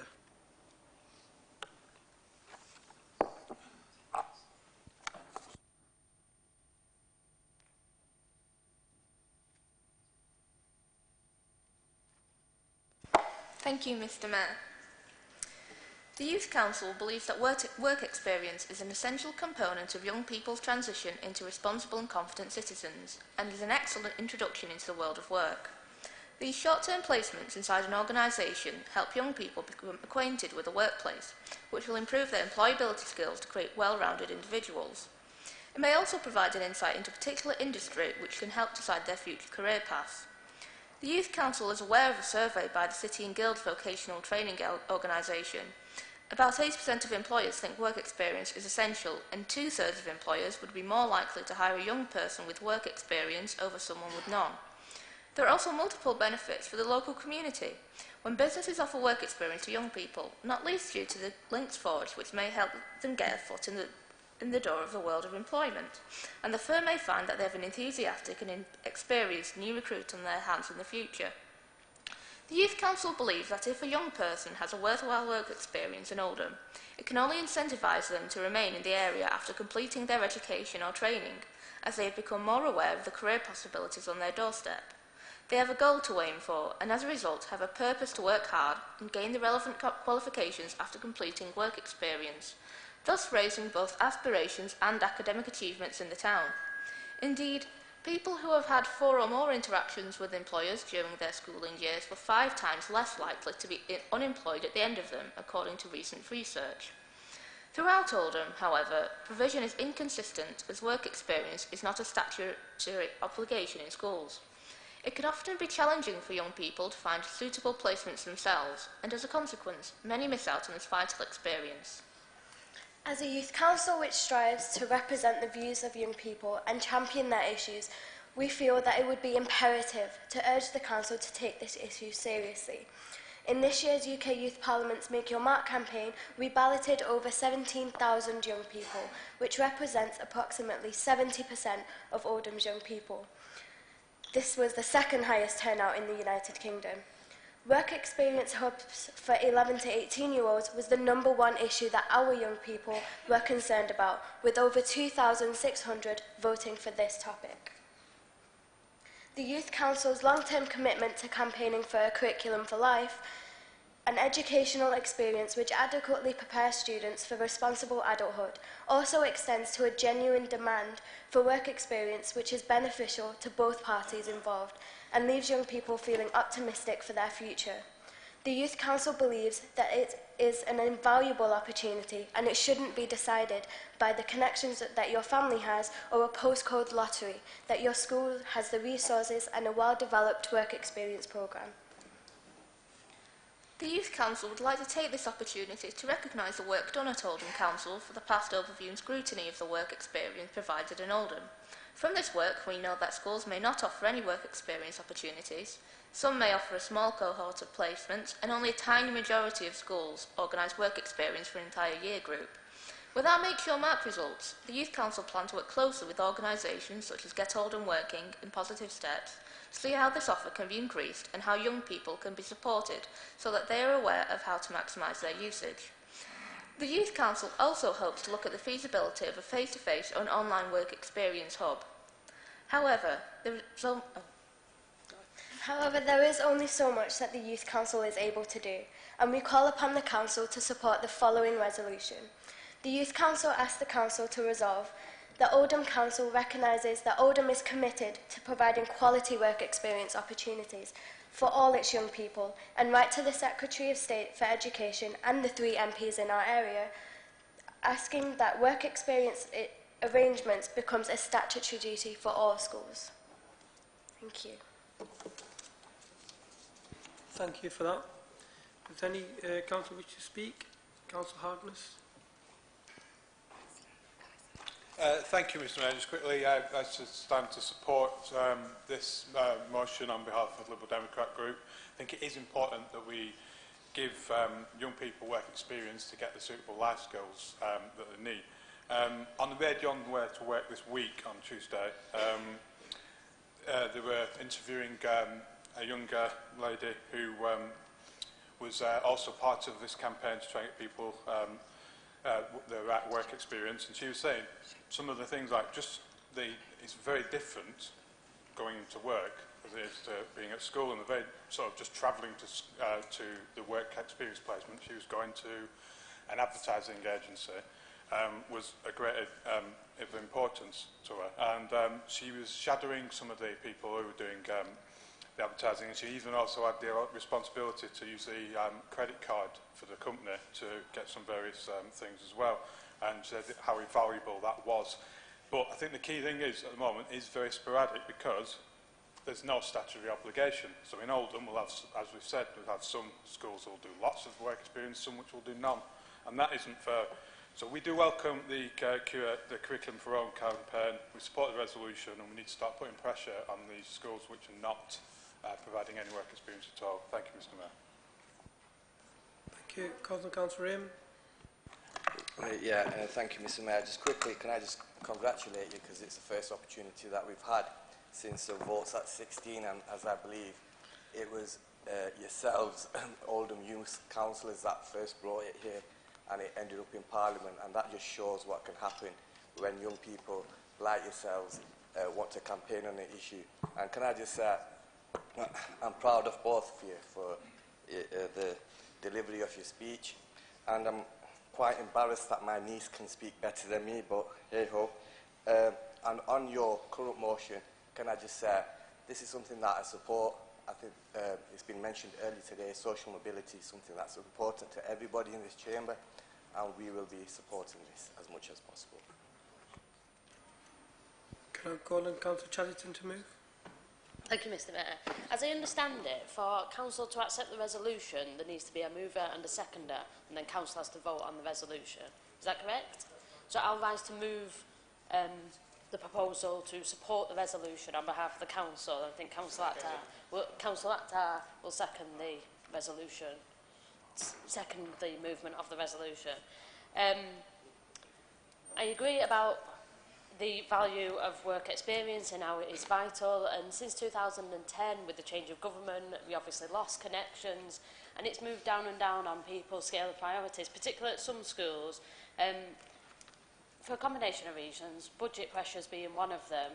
But I think in an increasingly globalised and complex society and complex world, as an authority, we have a duty to ensure all our young people are resilient for the world that they will encounter, but also to ensure that our young people are ready for the world of work and ready to take every opportunity possible that will be presented to them going forward. And in Oldham, as you said and as the leader said in her annual statement, we're fortunate in Oldham to have such a young borough, and that is a point of difference for us in comparison to a lot of other boroughs. That does it brings its challenges as well, but I think a huge positive going forward. But we have to work on that because our skill level of a lot of our residents is not high enough. We don't retain enough of our graduates. But I do think I agree with your point, and I think it's a really important point you made about how we retain our young people. And if we do that through work experience and ensuring that they can see the opportunity that they can do well in Oldham and move up in Oldham, then they will be more likely to stay here than they will to move out of area. I'm aware that I think about 7 of our secondary schools offer work experience for years 10 and 11 at the moment.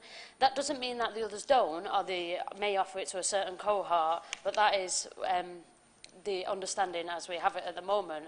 However, as part of the opportunity area, which we were identified with, which Councillor Stresson just touched upon, this has been one of the 3 key priorities now over the next 3 years to take us to 2020, to ensure that people post-16 are work ready, and this revolves heavily around work experience in school. There's a commitment from the Oldham opportunity area between ourselves and the government, and we'll get funding for this, that every 11 to 18-year-old in Oldham will benefit from at least 4 high-quality encounters within the world of work. And if this is to be successful, that would mean more than 90,000 high-quality encounters over 19,000 young people in Oldham across the course of the 3-year plan. So we are moving on it, and I'm pleased to stand up to move the resolution to support the resolution. I'm sorry, it's so confusing because it's so rare we have to vote on this. But yeah, I'm pleased and I move this, and I hope the whole of Council will support. Thank you. Can I call on Councillor Akhtar to second the resolution? Thank you, Mr Mayor. I'm delighted to second the movement of the motion, and I echo what Councillor Chatterton has said. And in addition to what's already been, in terms of the work experience that's been provided through the schools, we also have a few more initiatives delivered through the Oldham Enterprise Trust itself. One of them is the Young Enterprise, which encourages young people to become their own bosses and become entrepreneurs and set up their own businesses. And as far as I know, all secondary schools actually participate in that, and it's open to for year 9 to year 13 pupils. And we also have the STEM subject initiative as well, which again sort of opens up for young people in terms of technical and engineering subjects, etc. And again, that's open to sort of primary schools and secondary schools, and a number of primary schools and secondary schools actually participate in that. And I'm actually delighted that the Youth Council has actually brought this motion to the Council, and we're delighted to support it. Thank you, Mr Mayor. All those in favour, please show.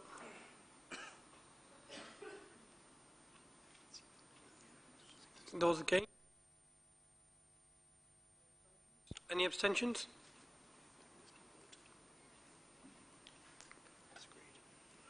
That's agreed.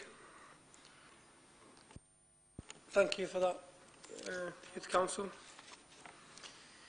Leader and Cabinet question time. The next section is Leader and Cabinet question time.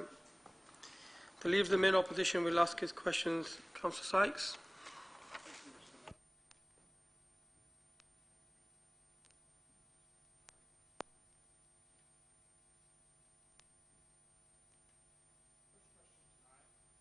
Mr Mayor, first question tonight is something that's already been touched on.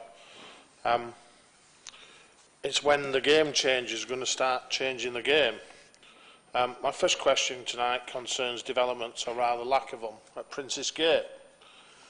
When plans for the site at Oldham Mumps were first unveiled in November 2014, former council leader Jim McMahon described them as a game changer for the new Oldham. Now, we are 3 years on and have yet to hear the details of who will replace Marks & Spencer as the flagship retailer on this gateway site.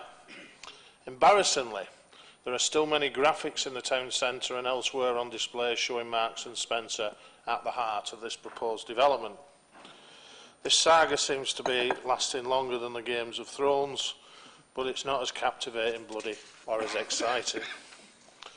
Businesses in the area, local residents, and many others want and need to know what's happening.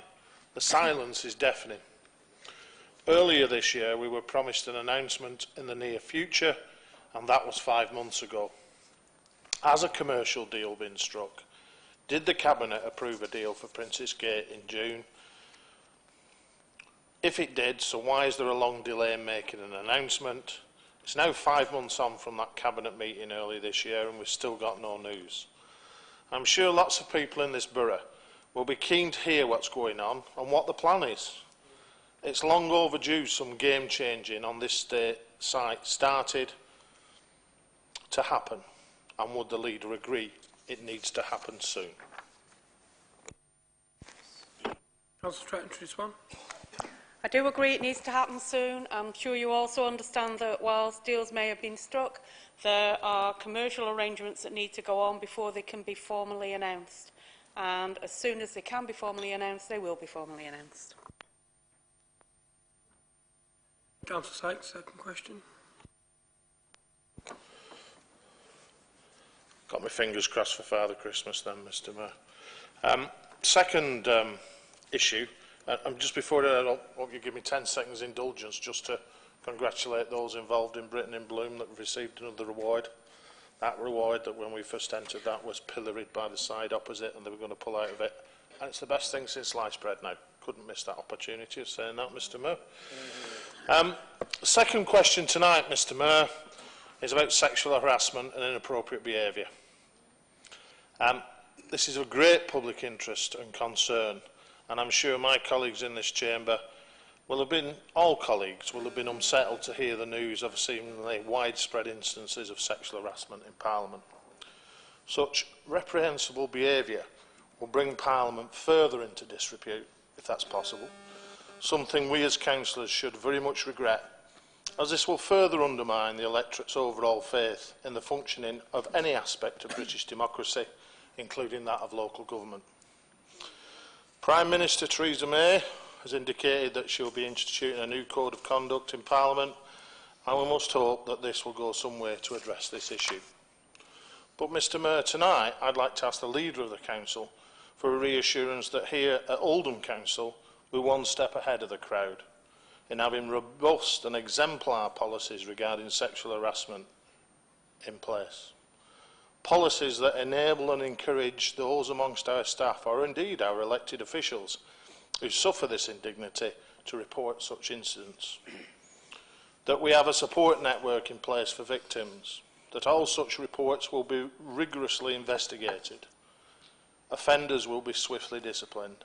And equally as important, Mr Mayor, we also provide protection for those staff from malicious allegations.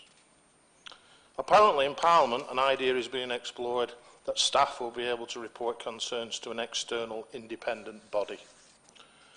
I would suggest to the Leader that perhaps to make our own procedures even more robust, this might be worthy of some consideration. But above all, Mr Mayor, I'd like the Leader tonight to strongly affirm that we at Oldham Council have a policy of zero tolerance of such behaviour, whether it is by an employee, a senior officer, a contractor, partner or councillor. Thank you, Mr Mayor. Councillor Stratton, to respond. I have no difficulty whatsoever in agreeing with everything that you said about the need for those measures to be in place, Howard. I absolutely assure you that, that there are policies and procedures in place, and I am more than happy for those to be re-examined and gone over with a fine-tooth comb to ensure that they are fit for purpose. I will commit to speaking to Caroline about those arrangements that are in place and to take on board your suggestion that we look for a way of having external, an external body for people to report to.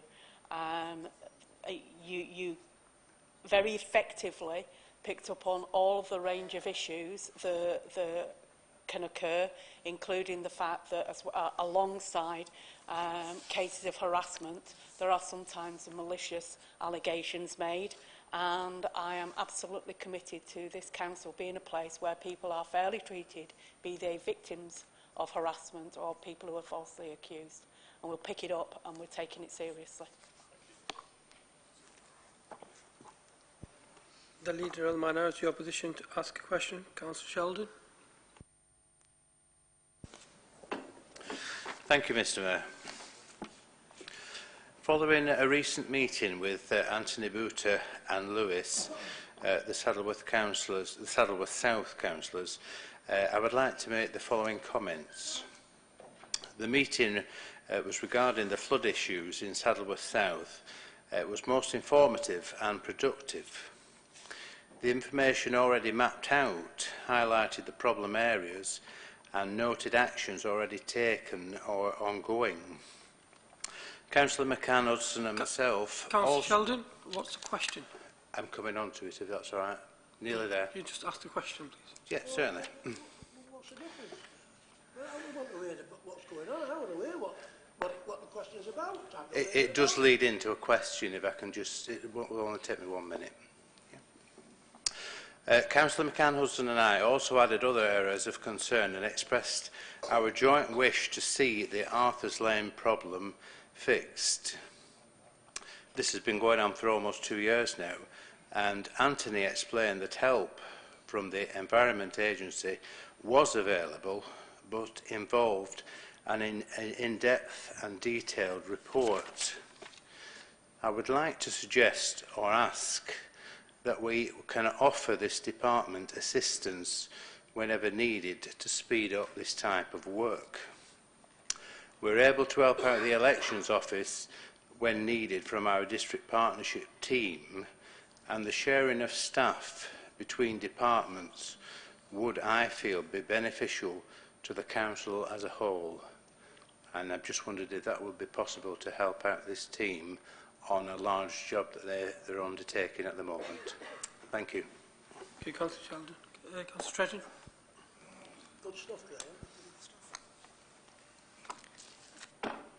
If Councillor Sheldon were to provide me with the detail of the issue that is at the root of the problem, I'll ask senior officers to look at what can be done to address the concerns that he raised.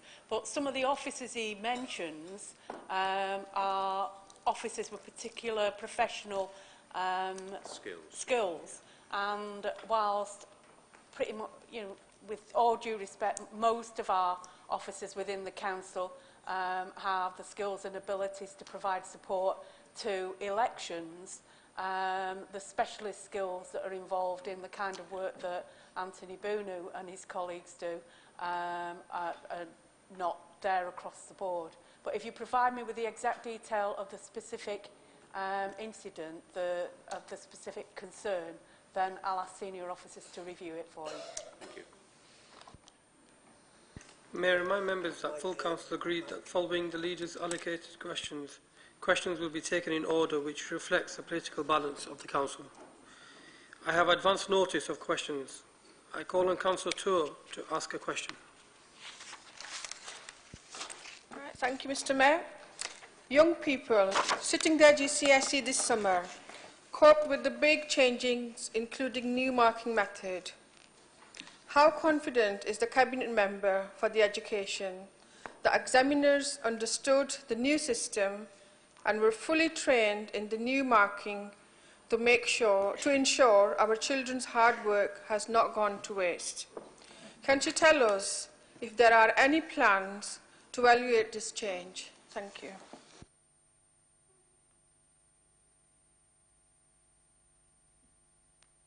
I call on Councillor Charlton to respond. Thank you, Mr. Mayor, and can I thank Councillor Tour for the question.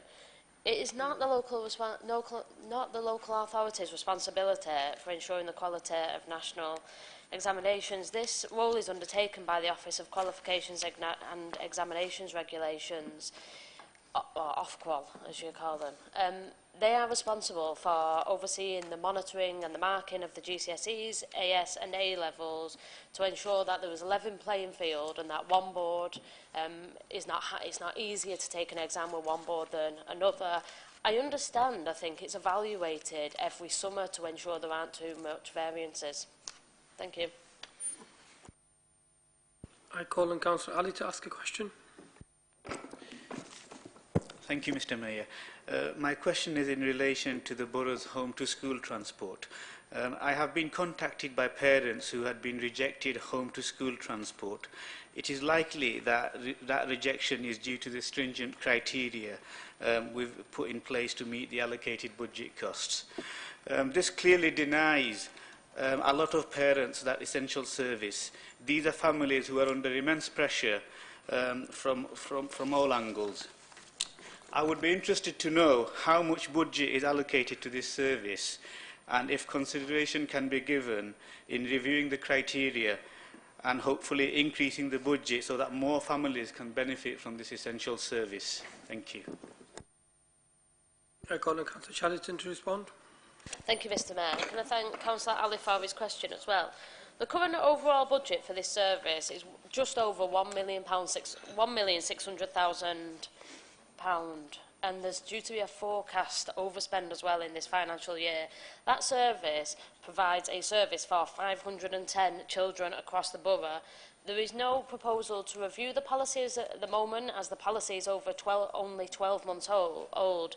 Last year we carried out a full review of the policy with officers, parents and service users, and then it was agreed at Cabinet. So there's no current proposal to change the policy as it stands at the moment. As Councillor Ali will be aware, there is an appeals process though in place, so if people think that they should have got funding and they've not got funding, they then have the opportunity to go before members and appeal that process. Thank you. Thank you. I call on Councillor McLaren to ask a question. Thank you, Mr Mayor. Could the Cabinet Member for Social Care and Safeguarding please clarify how many LAC champions we currently have in Oldham and describe the impact they are having on the lives of some of our most vulnerable young people? It would also be helpful if the Cabinet Member could also advise how many champions are recruited and what training they receive prior to taking up the role. Thank you, Mr Mayor. I call on Councillor Harrison to respond. Thank you, Mr Mayor, and thank you, Councillor McLaren, for the question. The Children's Champion Scheme has been in existence for approximately 4 years, and its aims of the scheme is for senior decision makers, champions within Oldham Council and our partners to gain a greater understanding of the needs of looked after children and care leavers. For young people to build positive and meaningful relationships with champions that support the achievement of positive outcomes.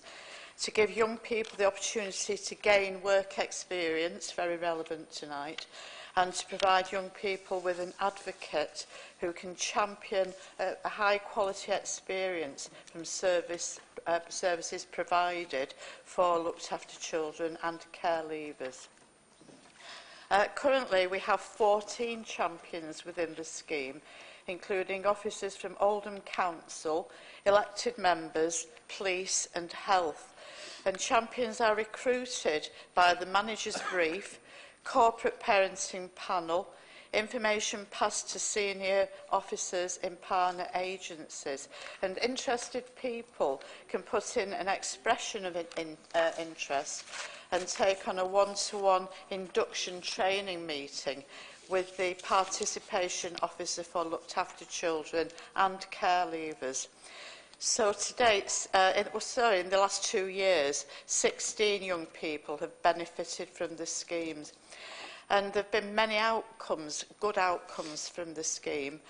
For the champions, they've included an improved knowledge and understanding of how the care system works, the ability to gain a better understanding of looked after children and care leavers, their needs and experiences, the ability to create a rewarding and meaningful relationship with a young person, and a rewarding and enriching experience all around.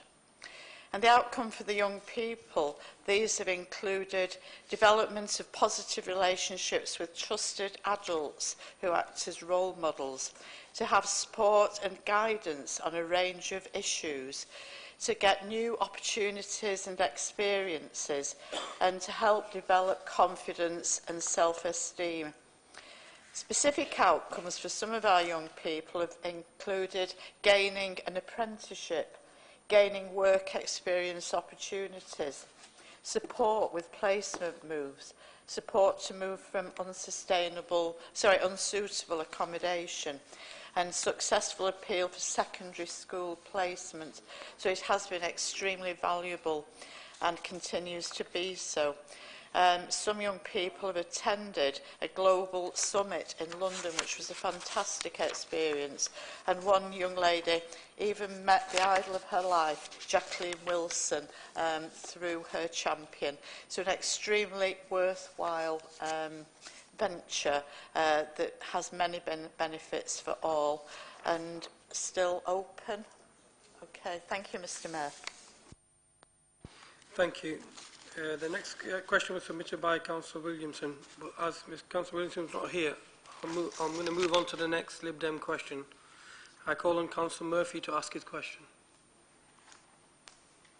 Mr. Mayor, it was my understanding that I could ask the question on Councillor Williamson's behalf. No, Councillor Williams didn't specify in time. Right, okay, fair enough. Right, move on to me then. Thank you, Mr. Mayor. I'm sure the Cabinet Member for Environment... Sorry, Mr. Mayor, with great respect, we did inform people on the top table before we came into the council chamber about Councillor Williamson, which is why we had that bit of a conversation in your Mayor's brief, if you might remember.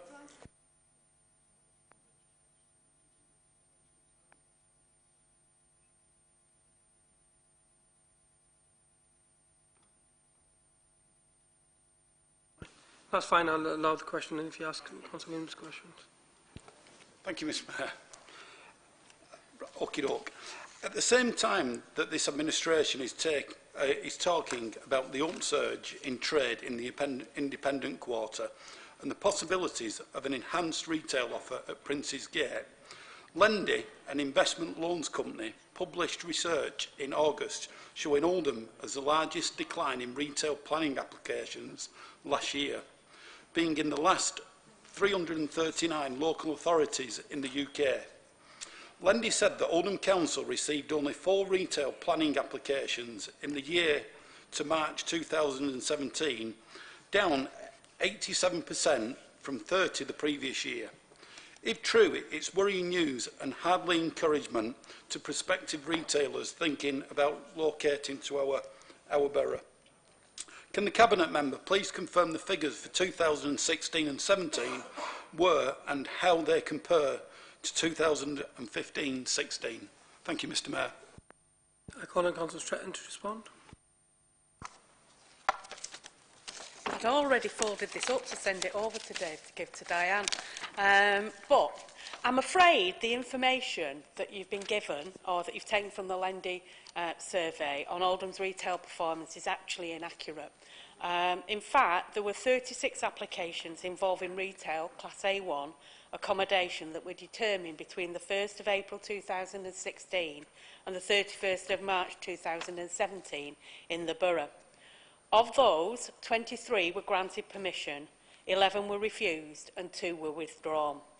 Whilst it's clear that retail conditions across the country are challenging, the number of retail applications in Oldham actually increased compared to 2015-16.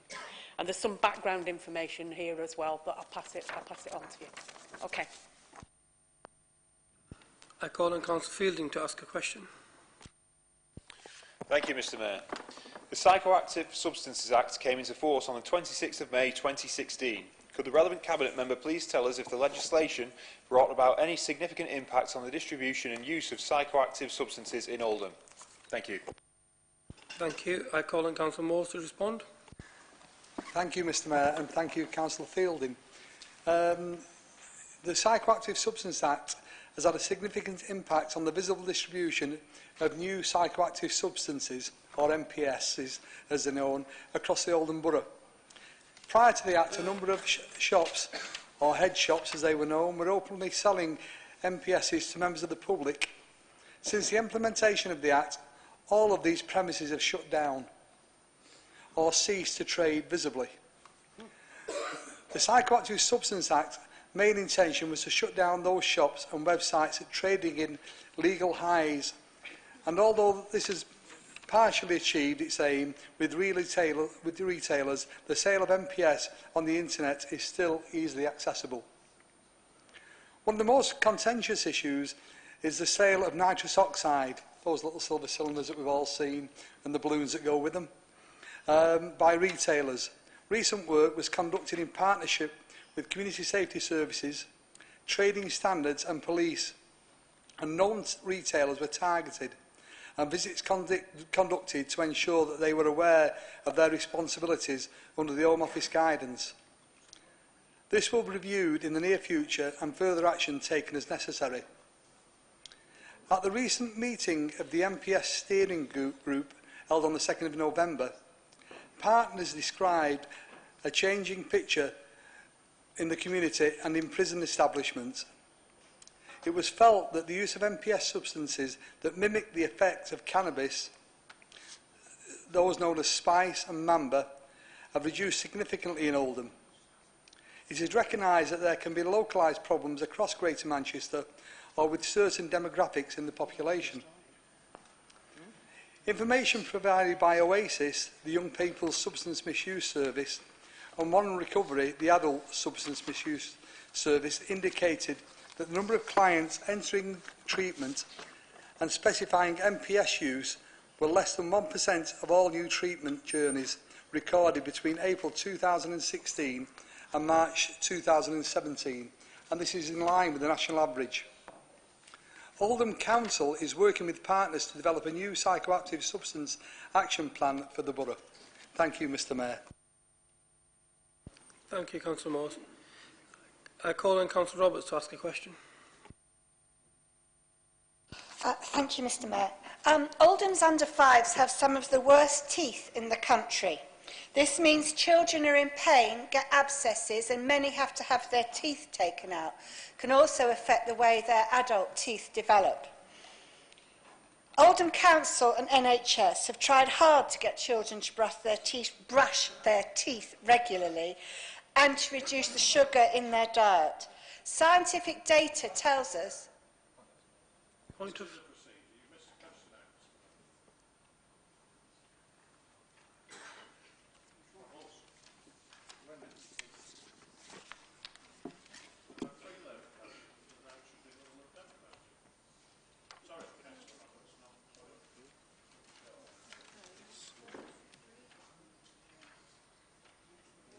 No, this is a second Labour question.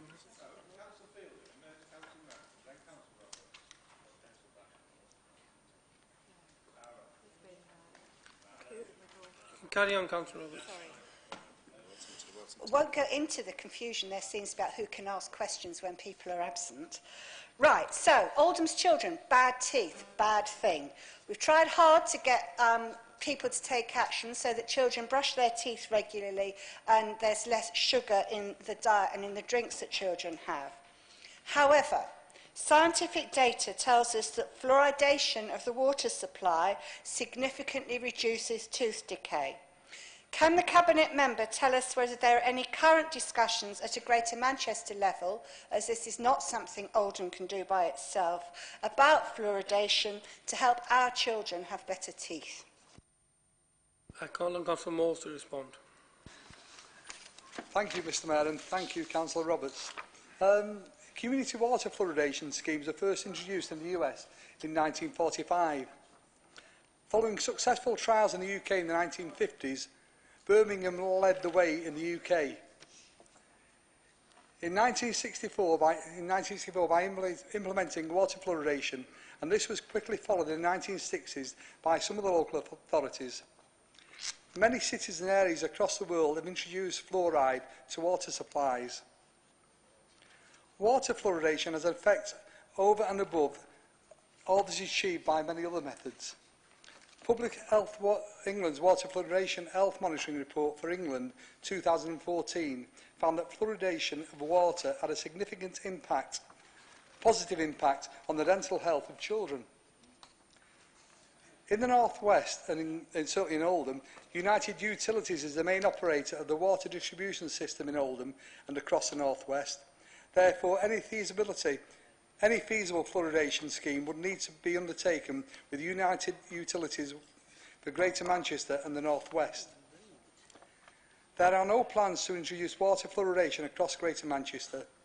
A new Greater Manchester oral health strategy will be developed in 2018, which will provide an opportunity to consider the priorities for action in improving oral health of children and adults. Oldham Council will contribute to this development and the shaping of this strategy. This council acknowledges the poor oral health of children in Oldham and the impact it has on children's lives.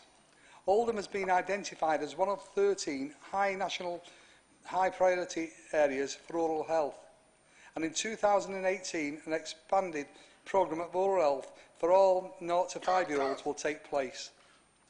This will include oral health advice and free toothbrushes and toothpaste for all children, and this will be supplied by health visitors, supervising of toothbrushing schemes in early year settings, and encouragement to visit a dentist by the age of 1 year.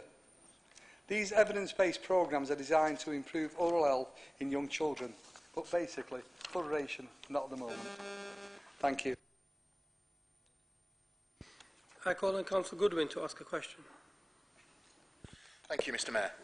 Following the recent bonfire night and seeing the vast number of incidents responded to by our fire rescue service, I'd like to take this opportunity to offer my thanks to our brave firefighters who responded professionally to every incident, including one in my ward, where it was reported a woman was injured after a firework was thrown into a shop, causing serious damage. Can I ask the leader if she'll be willing to discuss with the Mayor, Andy Burnham, how local authorities and the combined authority can act to curtail the number of incidents occurring due to irresponsible individuals lighting bonfires, setting bins, cars or premises on fire and using fireworks dangerously? I call on Councillor Stretton to respond. Thank Councillor Goodwin for his question, which is obviously very timely, and I actually had a conversation just on Monday with the Chief Exec about concerns about the things that were going on across the borough, really, and in fact across Greater Manchester, certainly over the weekend. And other members have raised their concerns about incidents in their own areas, both associated with bonfire at night activity, but also wider issues. And the Community Safety and Cohesion Partnership shares the serious concerns about the behaviour of individuals, as I said, across Greater Manchester. We've been in Oldham a dedicated partnership operation that we've run for the last few years, which is Operation Treacle, was undertaken with officers from the Council and the Greater Manchester Police working together with the Fire and Rescue Service. The operation involved the delivery of key safety messages, community engagement and regular liaison with retailers selling fireworks. And some of that regular liaison meant some of those fireworks being taken away. Despite this, the behaviour of a number of individuals was completely unacceptable and they endangered the lives of others.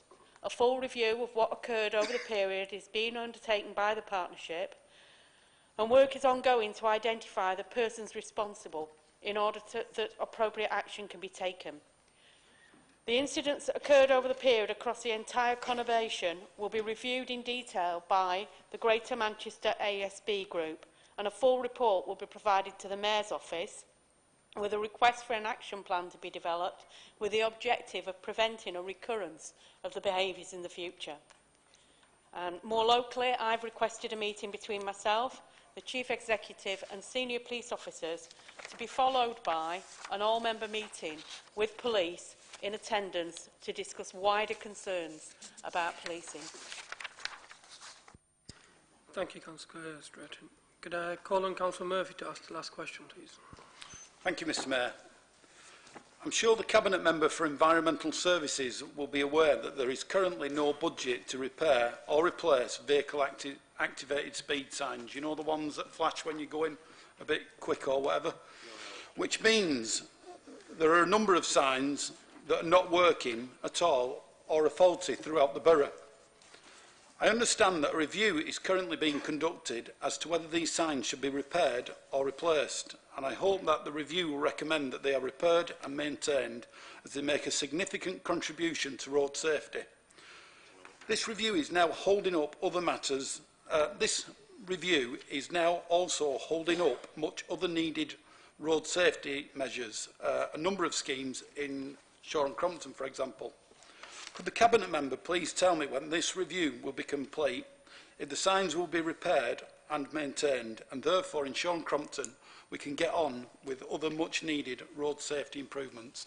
Thank you, Mr Mayor. Councillor Hussain to respond. Thank you, Councillor Murphy, for your question. I can confirm that this is being undertaken to examine the condition of each of the VAS, the vehicle activated signs, a number of which were installed at members' discretion. The report will identify those where data and evidence supports their retention, saving the cost of repairs, where such evidence doesn't exist.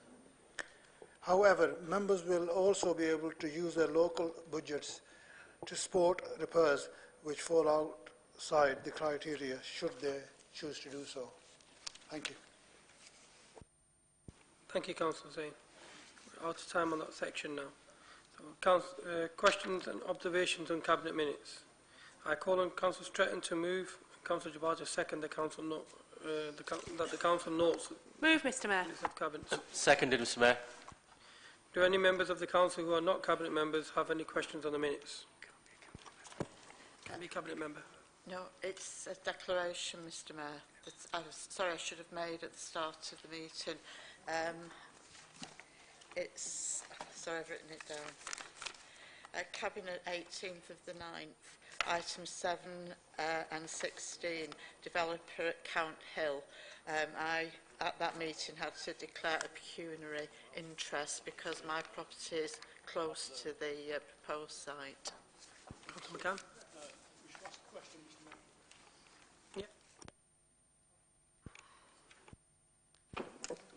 It's the pages 46 and 47, Mr Mayor. Cabinet of the 18th of September, item 8 and item 17. It's to do with parking enforcement and bus lanes, basically. Come back.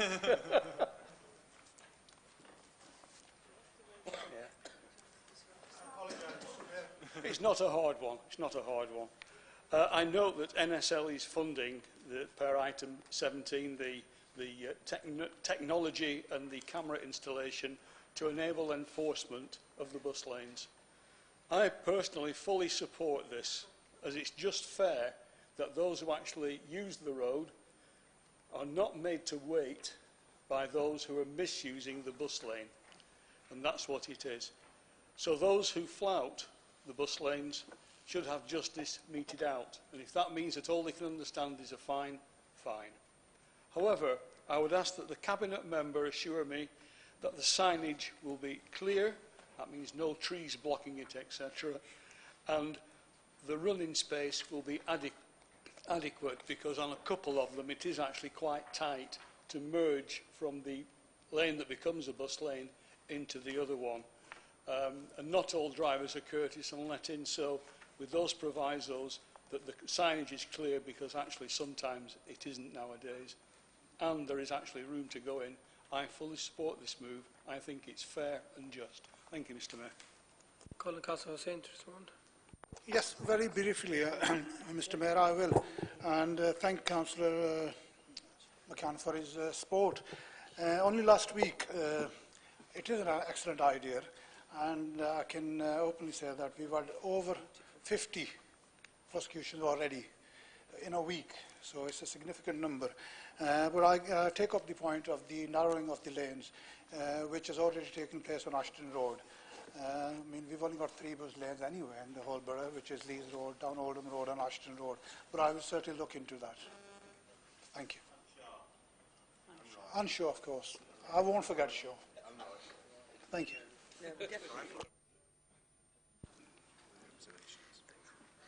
Do any members of the Council who are not Cabinet members have observations on the minutes? Can I ask the relevant note of administration business? I call on Councillor Jabbar to move and Councillor Harrison to second the motion. Thank you, Mr Mayor. I rise to move the motion as printed in the Green Book. As member will be aware, Mr Mayor, we face substantial financial pressure, none more so than in social care, one of our most important statutory duties. You'll recall last year I stood in this very spot pleading to government for more funding for adult social care. And although, Mr Mayor, at the time we weren't very hopeful, in the end government did give us some more money, which was very well received, but the timing and the attached condition could have been better. Well, sadly, Mr Mayor, I'm standing before you again with a similar plea to government, this time for children's social care. If you'd allow me to run through some of the key facts around this, I'd be very grateful. Firstly, child poverty currently is at the highest level since 2010. We know more than 100,000 children live in relative poverty, with 4 million children considered to be living in poor households. Since 2010, 350 Sure Start centres have closed in the UK. 75% of councils exceeded their children's services care budget last year, an overspend of 605 million. And we've seen a 140% increase in child protection inquiries. The funding crisis equates to a £2 billion shortfall in children's services by 2020. Mr Mayor, unless the government don't simply care, there has to be something done to address this issue. So whilst we've seen all this happening, Mr Mayor, the Tory government have been able to find £320 million to invest in free schools and expand grammar schools. They've also been able to reduce the income tax rate for people who earn over £150,000 from 50% to 45%. They're also proposing to reduce the corporation tax from 19% to 17% by 2020, which will be the lowest rate in G7. Mr Mayor, we all know that when government want to find the money, they can find it.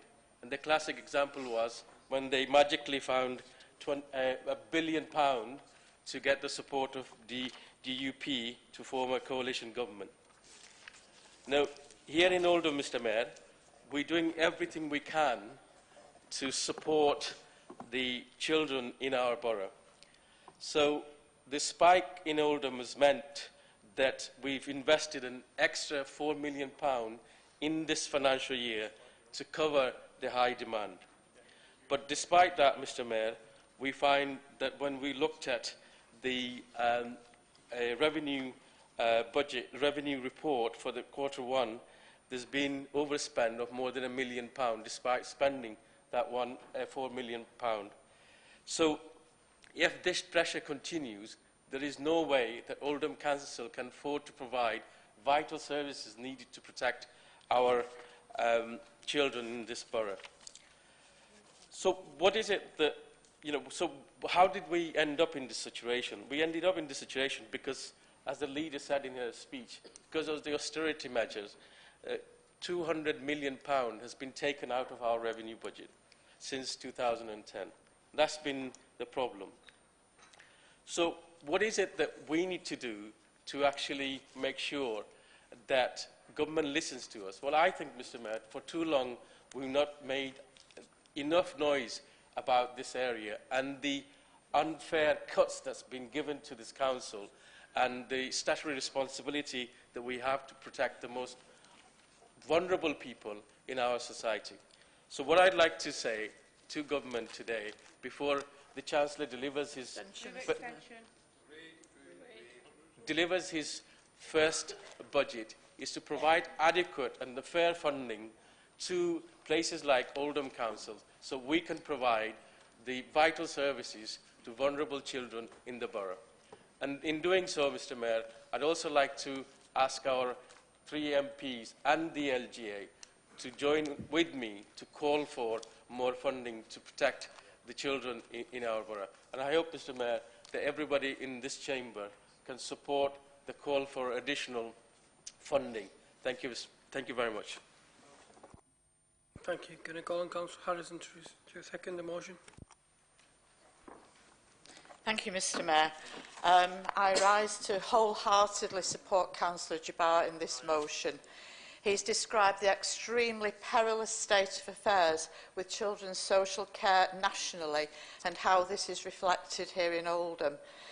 In the last year, Oldham has seen a significant increase in demand on children's services, and the number of children being cared for by the local authority has increased by 14% in the last year. This extra demand in all parts of children's social care has placed considerable pressure on our services, and we're continually reviewing them to ensure that we provide the most effective response to meet the needs of our children and families. This is a statutory duty, but surely it's a human one too. These are our children. These are Oldham's children and families. But how can we continue to fulfil these duties in the face of relentless cuts and growing demand? Mr Mayor, I don't need to remind Council that Oldham is amongst the authorities hardest hit in the whole country by cuts to our budget. How can we continue to support our most vulnerable children with continually shrinking resources?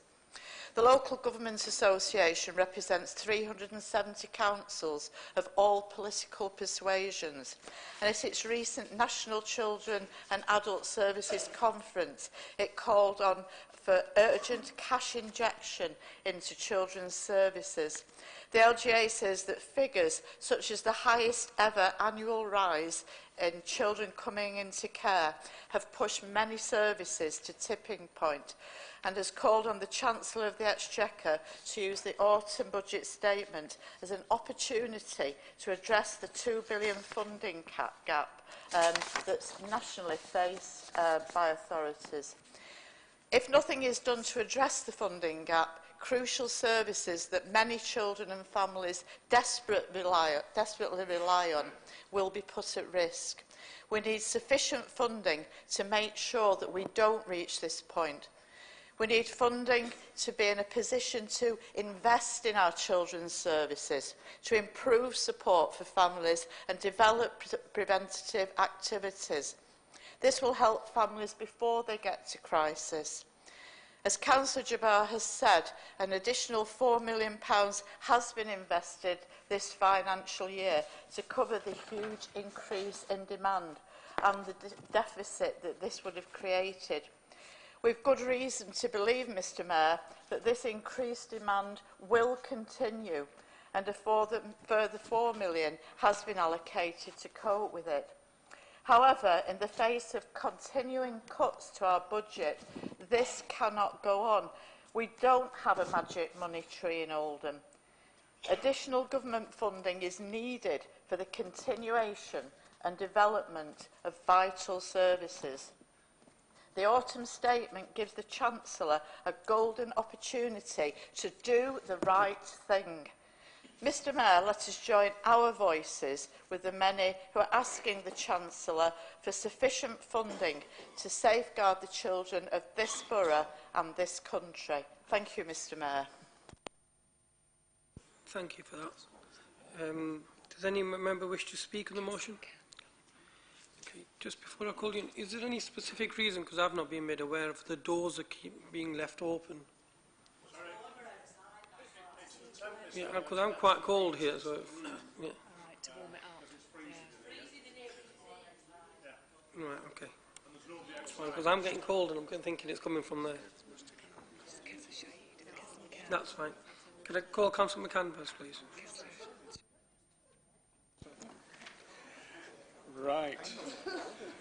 Mr Mayor, when they're all warmed up or cooled down or whatever, I've shadowed Councillor Jabbar for some years now, actually, and the constant, I think, has been the ever-increasing pressures on adult and children's services as demand has increased and the monies provided has decreased. I think that's a fair statement as a basis. Indeed, so great is the gap that years of prudence, which enabled the Council to build up some reserves, they're now being overtaken, basically, by events. Vital services, and children and adults are vital services, this Council no longer has the income to actually pay for those services. It needs more money is the bottom line. But we're having to use reserves as we did last year, and we supported that. The main problem with that is, I think as Councillor Jabbar would agree, reserves are finite. You cannot keep using reserves year after year after year.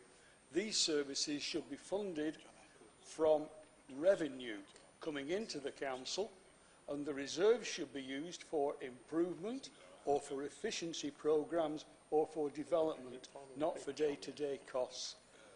And I think the big thing about the children's services is we see it almost daily now, and it's a disgrace to this nation. It's life and death. Children are dying because their services are not properly supported or funded. And it's a central problem.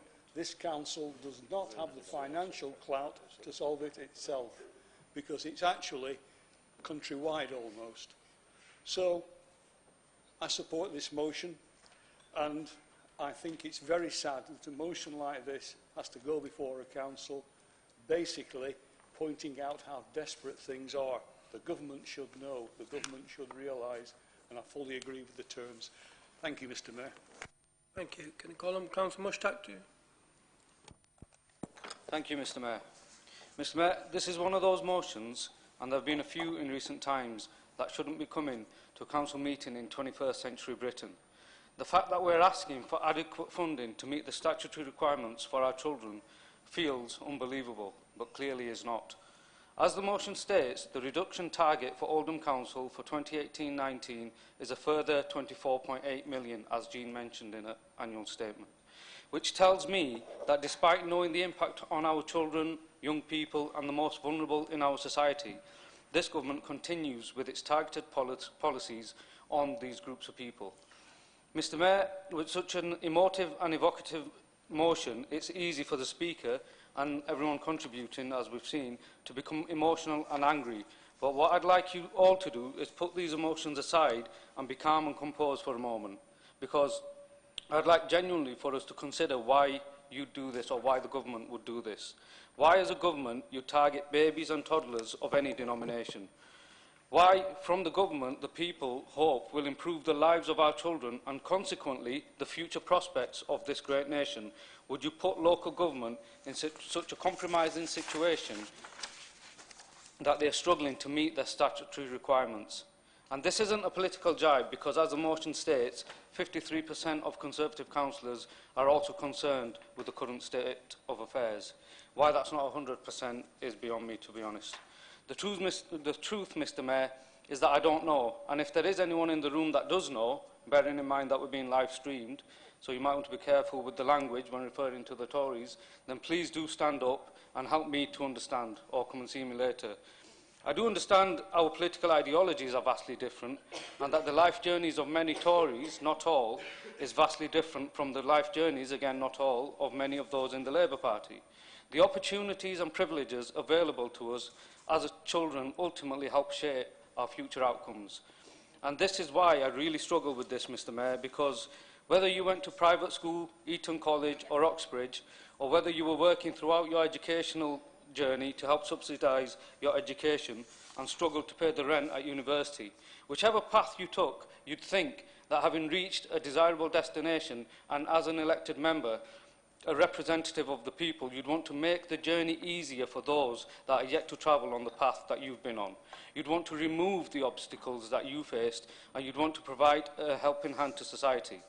If for some reason, Mr. Mayor, you're unable to do this, then that would be acceptable. Difficult, but acceptable. But to go the other way and to add to existing obstacles, to make the journey more arduous and to remove opportunities for our children so that fighting for health and education becomes a priority rather than an assurance, is something that will take a long time for me to understand. And whilst I continue to fight against it, Mr. Mayor, I fear that I may never actually understand it.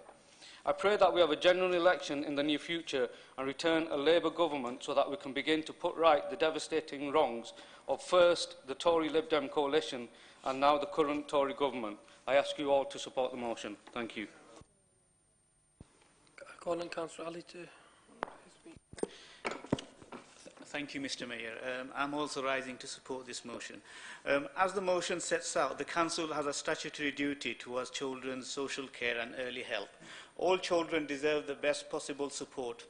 As a council, we want to provide good and outstanding service, but we can only do that with proper central government funding. In Oldham, as it's been said, we are already using reserves budget to fund that gap. These are crucial services that many children and families in Oldham desperately rely on. Even with the £4 million in-year investment, our projected overspending on social care stands at £1.066 million. Nationally, the number of children in care has reached a record high, with 90 young children entering the care system each day. Amid ongoing cuts to children's services and local family support services, the number of looked-after children in England and Wales reached 72,670 in the 12 months to March 2017, marking the biggest annual surge of children in care in 7 years. This presses the need for the Chancellor to use his autumn budget this month to address the £2 billion funding gap facing children's services by 2020, or place a growing number of children at risk. Ongoing funding pressures are leading to gaps in services that are putting children and families at risk.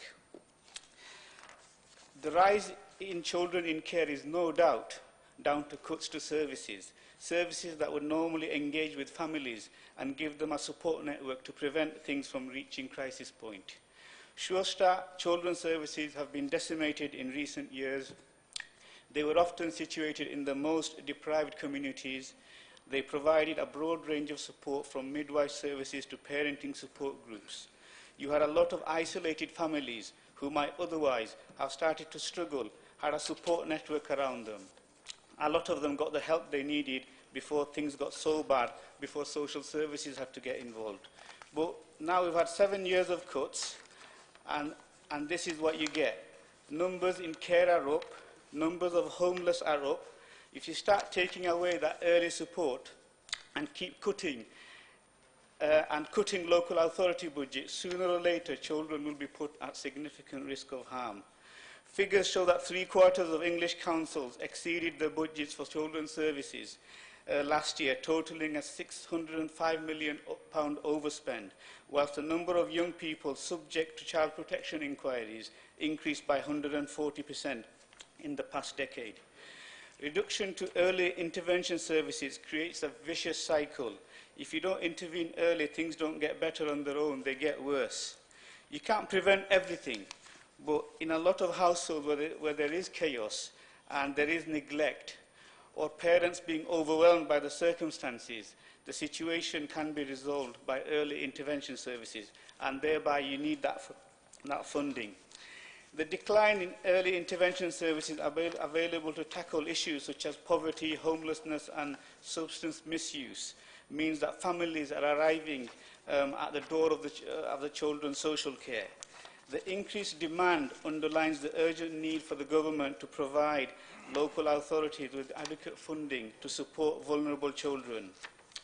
More money spent on helping children and families before they reach crisis point will help prevent children being taken into care and reduce the demand for higher cost services. The Treasury has to recognise this, and it makes economic and social sense to invest in families before crisis hits. I support this motion in calling the Chancellor to use his autumn budget to address the funding gap. Thank you, Mr Mayor. Call on Councillor Sykes. Thank you, Mr Mayor. I'll be very brief. Of course, we were supporting this motion. You wouldn't expect anything else, would you? It is sad, but it's part of a pattern, isn't it? So I think we've got across to people that there's a bit of a crisis in adult social care, and the health service seems to be very good at getting across it's a crisis, and I'll bet it gets some more money when we don't. I wish and I hope the sentiment's in here. I hope the Chancellor has an occasion, as he does, next month, but I don't think he will, because I don't think they care, or I don't think they're interested, because they're all interested in other things. So my question goes the other way. We keep saying this won't go on. I just wonder, because I sometimes wonder this is local government's Achilles heel. Whatever gets thrown at us, we cope with it. I wonder whether we actually need to take some lessons from our NHS colleagues who don't cope with it, who let the trolleys stack up, who let people pile around A&E, and lo and behold, they get some more money and they're then allowed to deliver the services they need to do. I just wonder when we're going to sit down across the piece, Oldham, elsewhere in Greater Manchester, when we're going to say, in terms of adults, in terms of children, you know, it's not just broke, it's not just a pressure, which basically means we've got no cash to do what we're supposed to do. We're just going to stop to do it and let it break, because I do wonder if that's the only way we're going to get this lot to listen and change the structure. Because if we think it's bad this year, the funding future for the following year as we head in towards 2020 gets worse. Local government finance bill not in the Queen's speech, so we're not even going to get business rates like we thought we might do. Again, not a solution for us in Oldham, a complete solution, but it'd be better than nothing. Whereas at the moment we've got grant going to nothing, business rates not coming our way. You know, the burning platform is burning and we are very near the edge of it. And 2020 isn't that far away. So it's not just about children, as important as it is. And why would you do things that will be detriment to what our future is? How a nation or a country treats its children is something it should always be judged on. And we should hang our heads in shame. Not us in local government, but in terms of us collectively in the United Kingdom. So I'm not optimistic, Mr Mayor. I think we do need to make the case. I think we do need to rattle the cage. But I do think we need to have a conversation that says, when will the pressure be significant enough that we can't do what we should do with adults and we can't do what we should do with children, and what are we going to do then? Thank you, Mr Mayor. Does Councillor Jabbar wish to reply? Yep. Thank you, Mr Mayor, and thank you to Councillor McCann, Mushtaq, Ali and Councillor Sykes for supporting this important motion. I agree with most of the things people have said. Councillor Sykes in particular, I did say in my speech that we need to make sure that our voice is heard on this.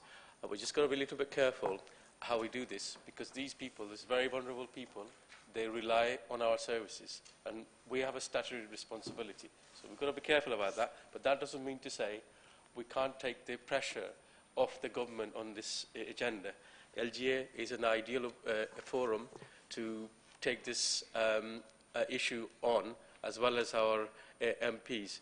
But this is the issue, though. A number of, Shahid in particular, touched on it. You know, Britain is the 5th largest economy in the world.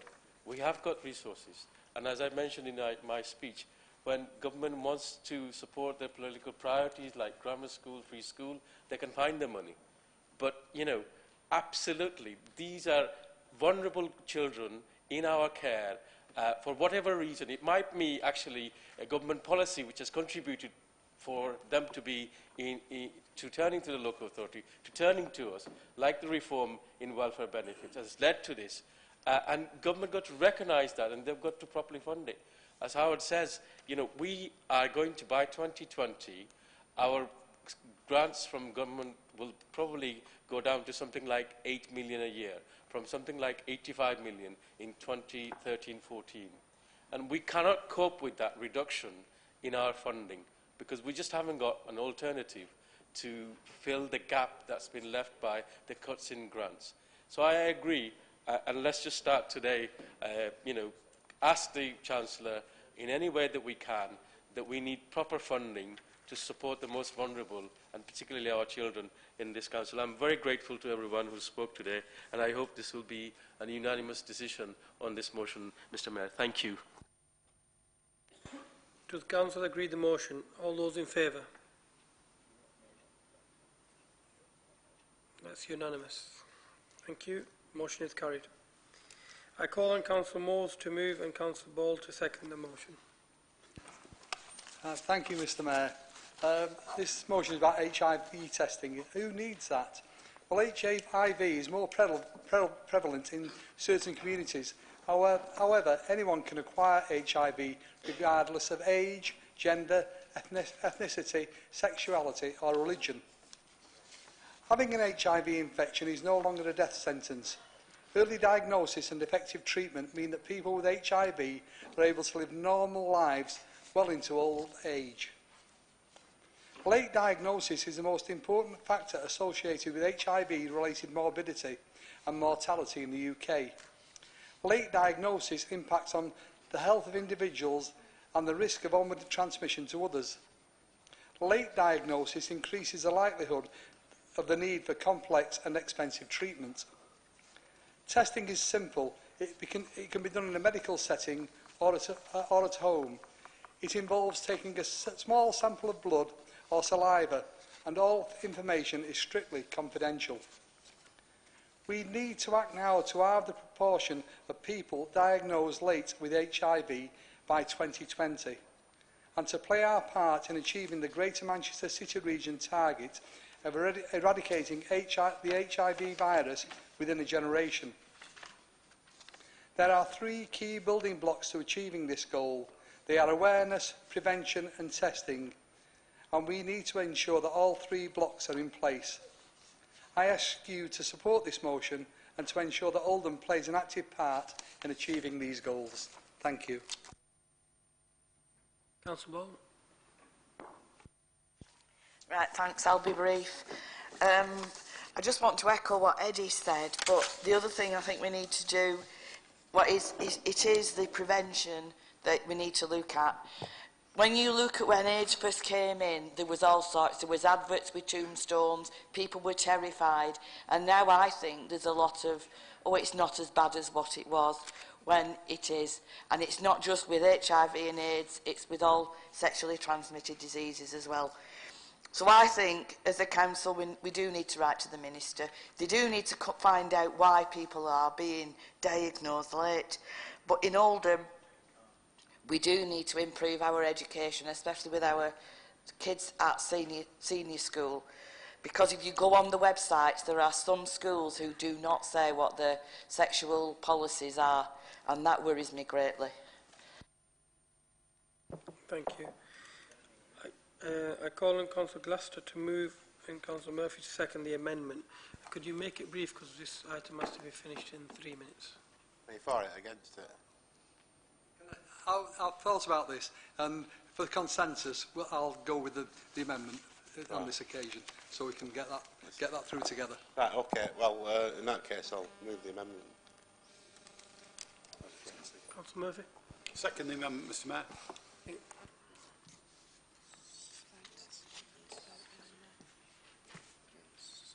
Does Council agree with the amendment? All those in favour? Unanimous. Thank you. The amendment is carried. Does Council agree to substantive motion? As amended? All those in, as amended, yeah. All those agreed? Yeah, it's unanimous. Thank you. Motion 3. If we're out of time, so it can be moved and seconded, or it can be taken to the next meeting. Councillor Ali? To the next meeting. We've got time, haven't we? We've got point of order, Mr. Mayor. Look, you've just saved loads of time there. Surely we've got time. We're out of time, Councillor. It's a very important motion Councillor again. Gaze, could you sit down, please? We're out of time. Councillor Jakes? Agreed.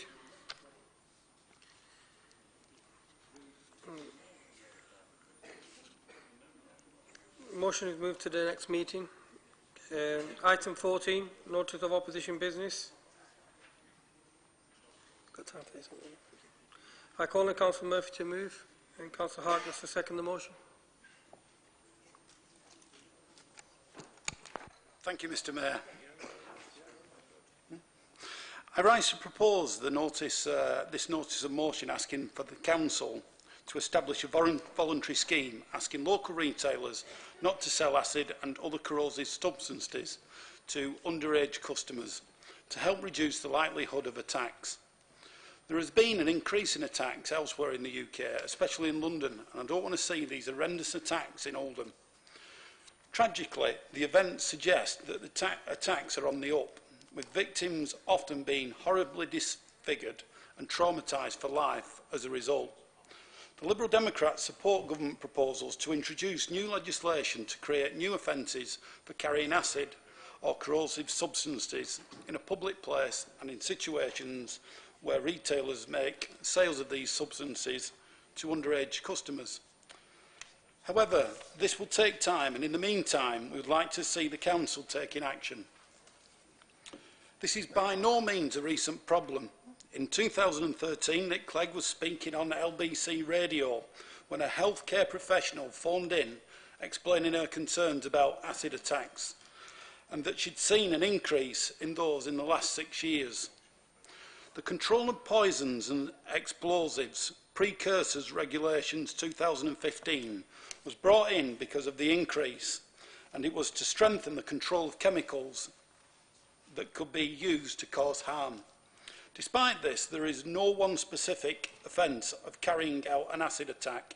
People would instead be liable for more of a general offence.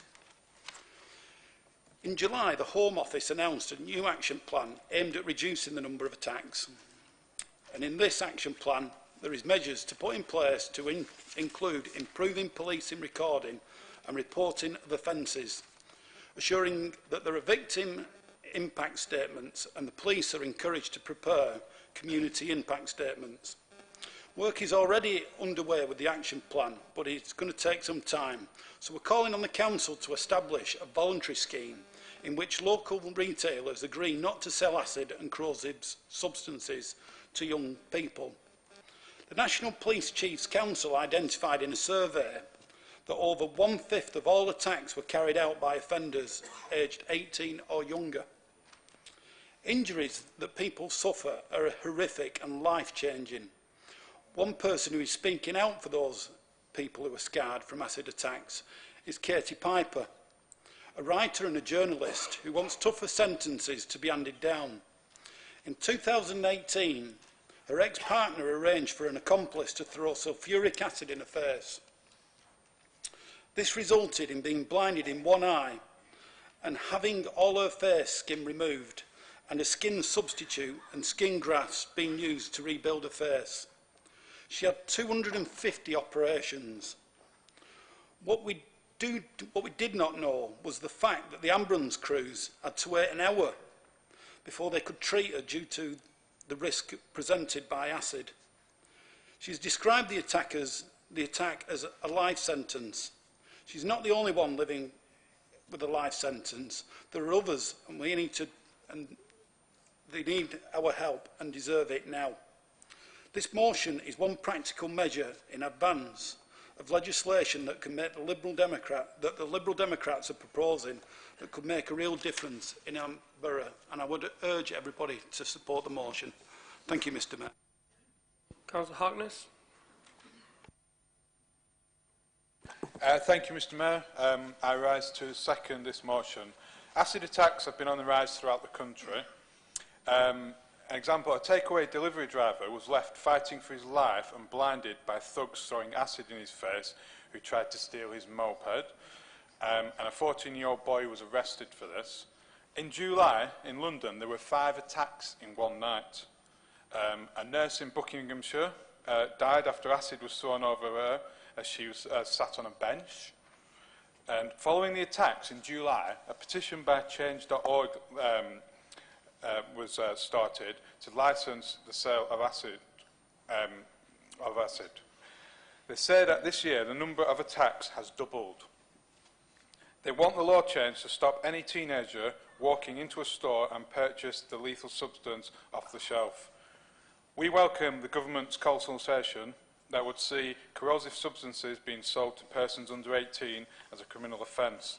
A new offence of possession of a corrosive substance in a public place is also welcomed. We need to look at what we can do locally, and we can look at councils such as Hackney. They have urged shopkeepers to stop selling the dangerous products like acid and ammonia to young people after a spate of violent attacks. Shops agreed to ask customers who appear to be under the age of 21 for identification and not to sell acid or ammonia to anybody they suspect may cause harm to these, with these products. All shopkeepers were trained by council officers and provided with a notice which tells customers that they will not sell such products to under 21s. In our motion, we are calling for the council to establish a voluntary scheme such as this, in which the local retailers agree not to sell acid and corrosive substances to young people. The National Police Chief Council identified in a survey that over 1/5 of all attacks were carried out by offenders aged 18 or younger. This is one practical measure in advance of the legislation, as Councillor Murphy said, that Liberal Democrats propose to make a difference. We seek that the Overviewing Scrutiny Board, along with trading standards officers and retail associations, examine the practicalities of such a scheme within our borough. The sale of such substances should be regulated and underage sales should be outlawed. And we therefore wish that the Council seek the support from our Members of Parliament and the Greater Manchester Mayor to make representation on this issue. Thank you, Mr. Mayor. Can I call on Councillor Blythe? Thank you, Mr. Mayor. I support this motion. And just say it does need training, and it needs training in the shopkeeper or the retailer as well. Because if you walk into any plumbers merchants in Oldham, from the big multinationals down to the one-man bands, you can buy drain cleaner, drain buster. And not many people actually read what's in that. And I'll tell you, because I've read it several times, and it's 98% sulfuric acid. But they've got young staff handing it over the counter willy-nilly. They don't know what they don't know what they're selling. It's just marketed as drain buster, drain cleaner, power buster. There's all different names for it, but it's marketed as a drain cleaner. But it is 98% sulfuric acid. It's that easy to buy, and the people that are selling it don't even know what they're selling sometimes. So there's a lot of training needs done in this, and there's a lot of manufacturers need to be made. They need to have a duty to make the retailer aware of what they're selling, and I don't think that happens either. And also, the way forward, and I agree with what the mover and the secretary said, the way forward is that you have to have a bona fide use for that product before you can buy it. So you'd have to be a registered plumber, a registered drain cleaner, a registered builder before you could buy that. They tried to do it with gas carrying components, and it worked to a degree that you had to have a Corgi card or a gas safe card to buy a gas carrying component. So it can be done, and I'd just like to see that these retailers actually know what they're selling. Because not many people read the little bit at the bottom. Many people go into a shop, you actually read the... You don't, do you? Unless you're on an health kick, you don't read what's in anything. You know, if you're on an health kick and you try to lose a bit of weight, you'll read it, see what the fat and all that is, and you read what is on the front. You don't turn it round and actually read that it's got monosodium glutamate and everything else in it. So I think, you know, there is a duty for manufacturers, there's a duty for retailers to train the staff, there's a duty for the builders, the drain cleaners, the plumbers and everybody to keep this stuff safe. There is a need for it, we don't say there isn't, and it is made and it's used legally. But it is so easy to buy, any one of us could go into any of the major plumbers merchants, builders merchants tomorrow morning and buy a bottle of it. Just ask for a drain cleaner and they'll hand it over, they won't ask you a question. And it's 98% sulfuric acid. That's what you need to think about. So easy. Thank you, Mr. Mayor. Councillor Taker-Aman. Thank you, Mr. Mayor. Mr. Mayor, acid attacks are on the rise because restrictions we have on knife purchases and also extra tariff we have on knife crimes while sentencing in court do not exist when it comes to acid crimes. Cases prosecuted in 2016 were 4 times as many as those in 2012, Mr. Mayor. We all know that 2017 has been a busy year so far. No one seems to be safe, whether you're a taxi driver or a delivery driver, or you have upset your boyfriend or a school friend, or you're just going for a walk in the park. We are all at risk. Acid is cheaper and easier to buy than a knife, but its effects are devastating. In UK, corrosive substances is legal to buy and carry with no restrictions on volume or strength. The effects of the attack are not just physical, but emotional and psychological scars can leave a lasting effect. One moment of thoughtlessness violence can result in a serious physical and mental trauma.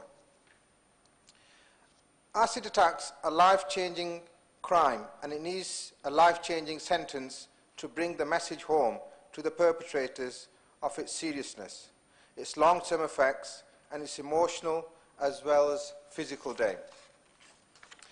The government, Mr. Mayor, has promised action, but does not seem to be in any rush to fulfil that promise. The attacks have been an increase year on year, but we still await government's action. The legislation needs to be fast-tracked, and it needs to happen now. Other countries, Mr. Mayor, have introduced strong legislation and have seen numbers of cases drop. Bangladesh introduced new legislation in 2002. India and Cambodia have followed that lead. It is time that we woke up to the growing menace. So I think, Mr. Mayor, this motion is timely and important and needs everyone's support. Thank you, Mr. Mayor. Councillor Murphy, do you like to wish to reply? Yes, Mr. Mayor, just to thank those who are in support of the motion and thank the speakers. Does Council agree with the motion? All those in favour?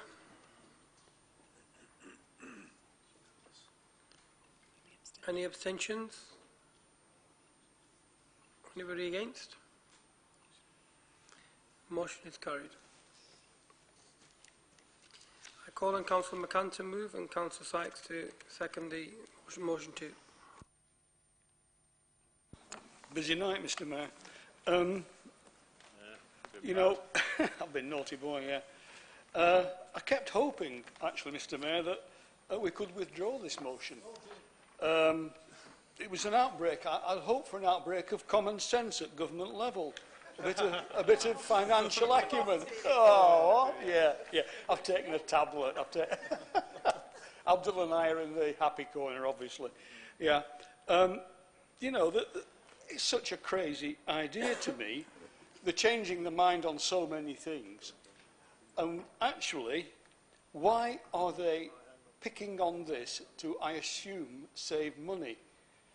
It's crazy. There's only about 140,000 in receipt of this. Most of them are pensioners. It's not a lot of people. It's not a lot of money. And you think to yourself, what will be the effect of withdrawing this money? Well, it's fairly simple. A percentage of these people will become homeless. And what have we been talking about? The cost of homelessness and having to dig people out of desperate situations and putting families possibly into care. It's just sheer financial madness. The other thing is, of course, that when you think about minimal financial savings and the fact there is no transitional period being offered, a lot of these people are getting on, they took these mortgages out in good faith and suddenly, whoomp, the safety net is gone, the financial cost of them actually going into social care is massive, and these people took it out in good faith. I could understand it better if they'd said no new people are covered. I could understand that. You'd know where you were. But these people took it out in good faith. And I think it's typical, it's showing to be typical of this government that they don't honour something that's been there for many, many years, does not actually have a high take-up, does not actually have a high cost to it. But the consequences, socially, can be devastating, absolutely devastating. And we've talked about those so much tonight. And I think there's another thing that I'd just like to mention that terrified me, really. People that might be involved in this with the loans, they're going to receive a leaflet providing further details and a phone call from Serco. My experience of Serco dealing and helping people is not a happy one. Some councillors may have more experience than me on this, but actually, Yeah, I get quite terrified at the thought some of these contractors the government brings in to do the dirty work as cheaply as possible and actually act as a sort of barrier. And I really do think that that just shows the level of, I think I describe it as incompetence, social incompetence and unawareness. These are vicious matters that are affecting people that very often have worked most of their lives, have contributed, have done the best for society and themselves, and bang, they're being hit. I really do ask people to support this, Mr. Mayor. Councillor Sykes, a second.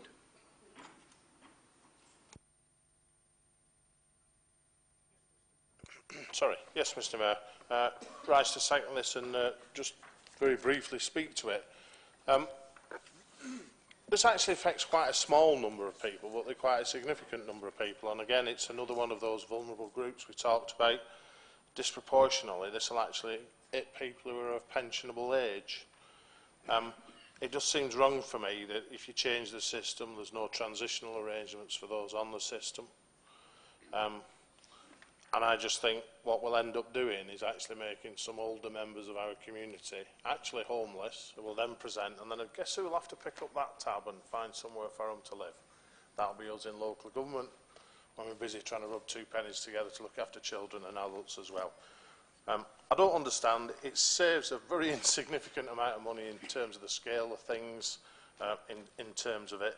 And like I say, around 50% of the people that currently receive mortgage interest rate are of pensionable age or over. So it's going to help hit upon them. And I think the whole fact that rather than just paying the interest, it being converted to a loan, people of that age are very nervous about taking on loans and debts and might decline it.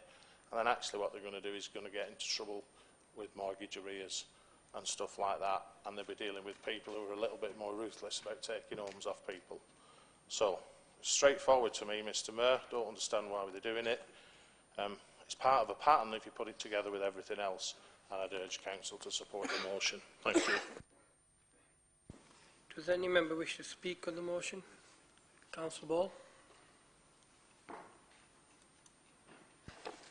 There must be someone in Whitehall whose job it is to make things even worse when people hit hard times, because these ideas just keep coming and coming, and you do wonder what's next.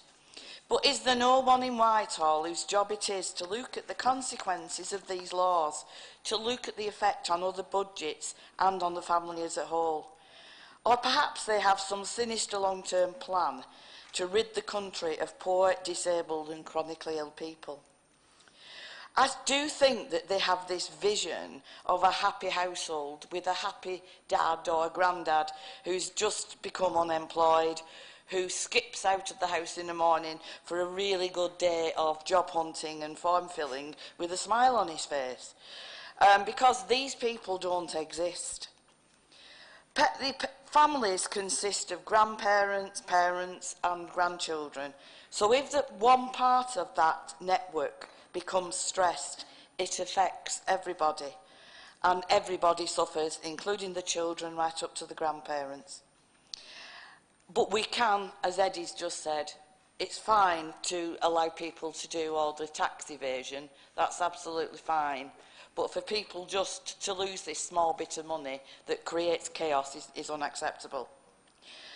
But I genuinely do think that Whitehall lives in a parallel universe. There's no conspiracy theory about killing people off, I'm sure. Well, I hope so.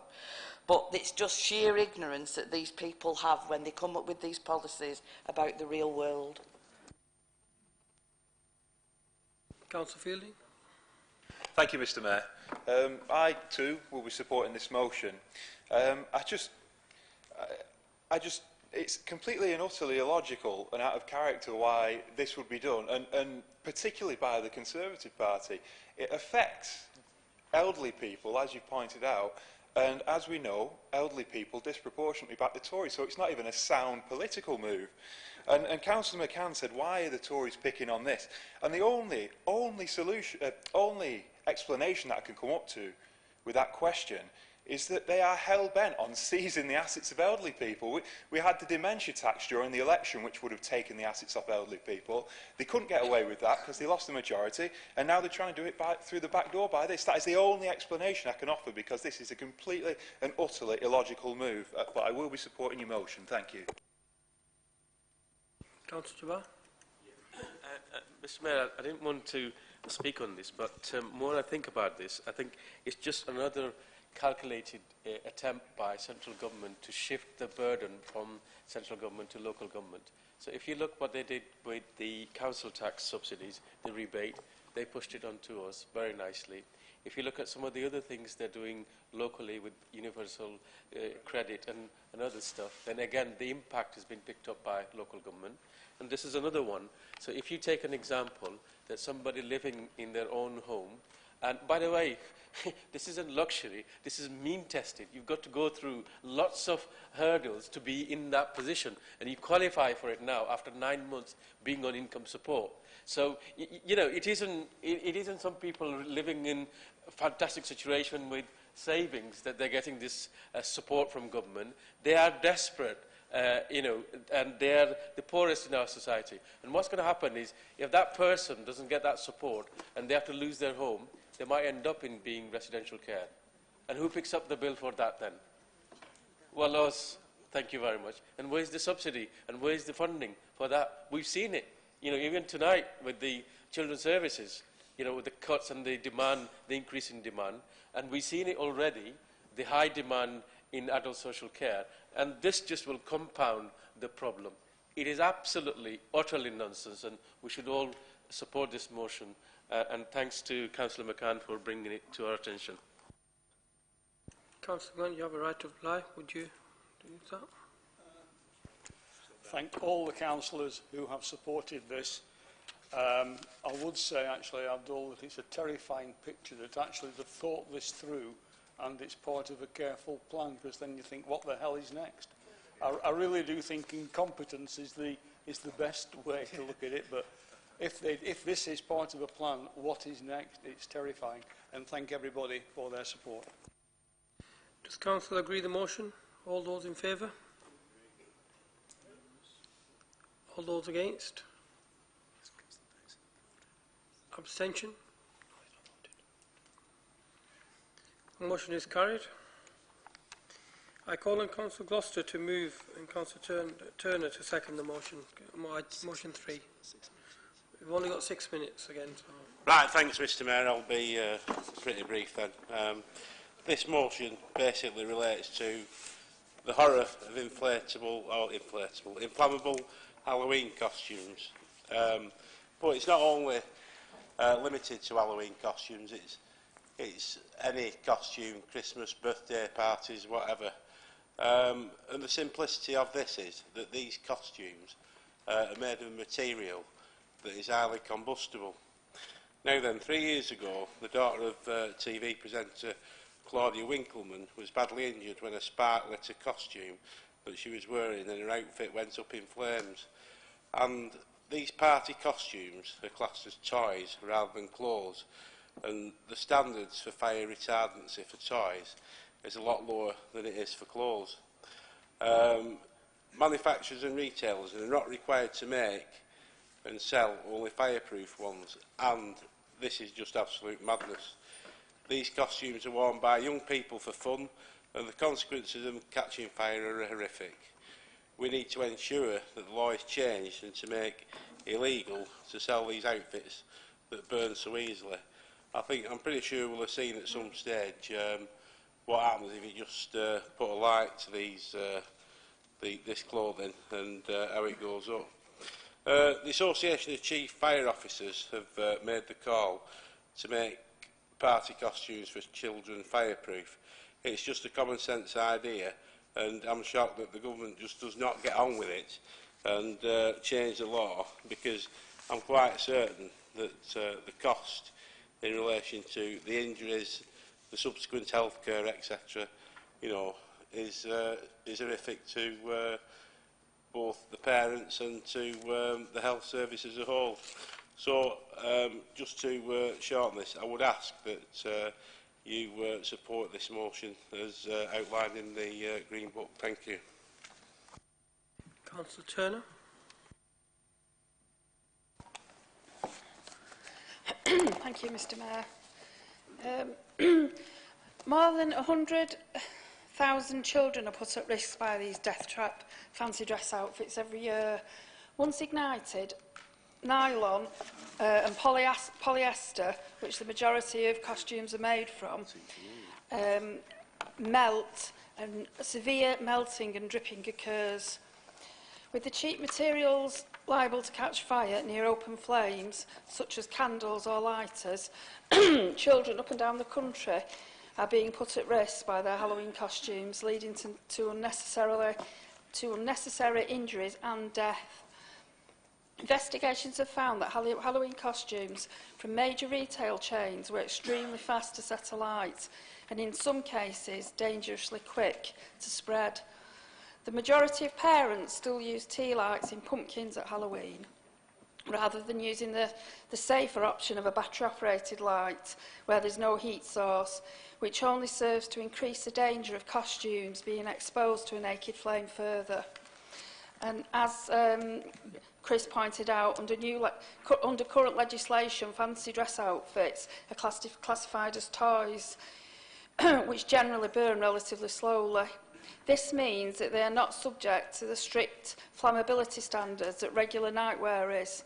As such, they do not have to meet the higher fire safety standards of clothing. This needs to change.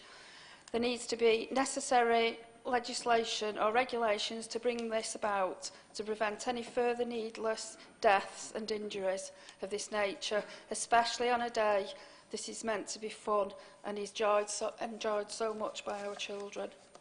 Thank you, Mr Mayor. Does any member wish to speak? Yep. Councillor Williams. Thanks very much, Mr Mayor. Again, supporting the motion for the Farm Bill Lib Dems. I just wanted to say, Mr Mayor, this all started for us, myself, Chris Goodwin and David Keffinen at one of the Fire Authority meetings went to give credit where credit's due. June Itchin, one of their Newton Heath members, raised it at the authority and kept niddling and saying to brigade officers, look, you need to get out there and get a campaign going to tell people about the dangers of wearing that type of clothing. The brigade did that brilliantly because it was on regional television all over during the bonfire period last year and then the Halloween period. But to get that legislation through, as Chris and everyone else has said, it's much more difficult. Thank you, Mr Mayor.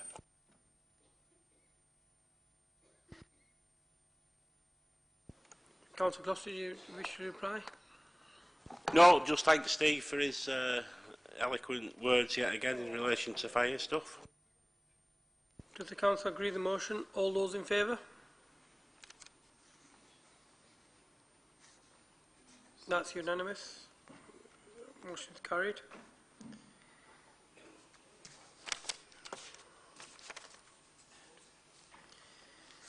Move on to item 15, minutes of partnerships.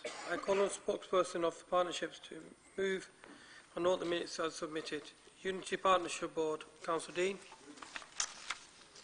Myocare, Councillor Chouhan. Health and Wellbeing, Councillor Dayton. You're going to move that. Move that. Do any members of the council have questions on the minutes?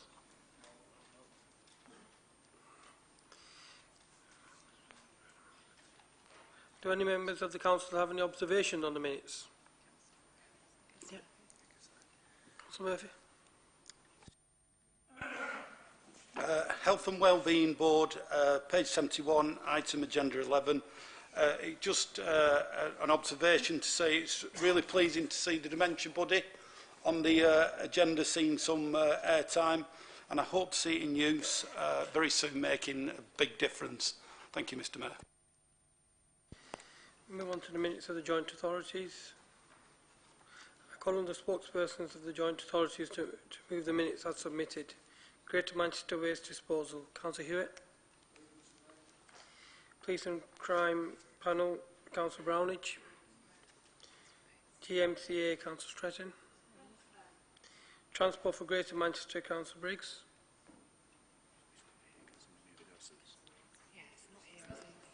That's Councillor Ali now. Oh, on Ali. I'll move, Mr Mayor. Thank you. National Park Authority, Councillor McLaren.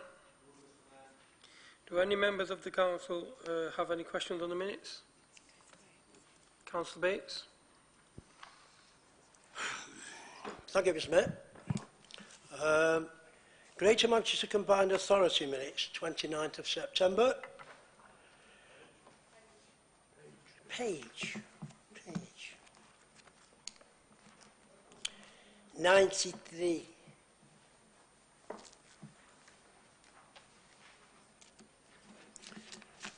Now, I've looked for... Mr Mayor, somebody's shouting out.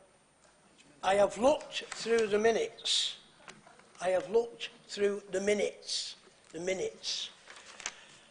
For the resignation of Mr Peter O'Reilly, Chief Fire Officer... Councillor Bates. 93, what minutes are you referring to? On page 93.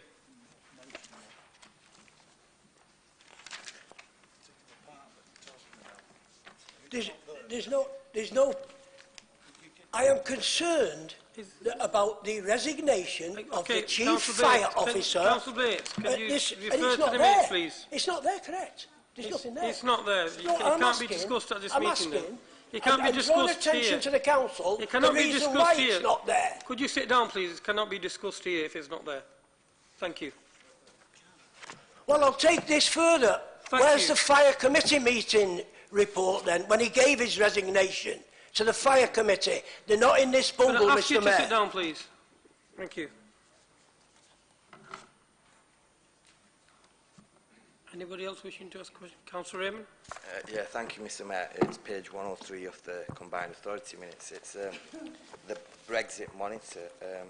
It's just Councillor Sykes earlier raised whether we can have a report at the next full council meeting.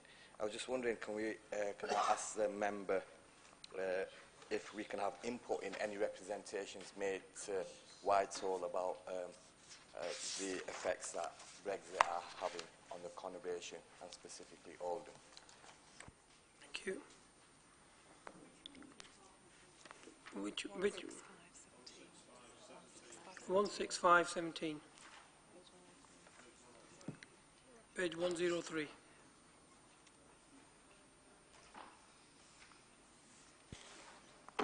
Council can be assured that as their representative on the Combined Authority, I do input to all of the items on the agenda as appropriate.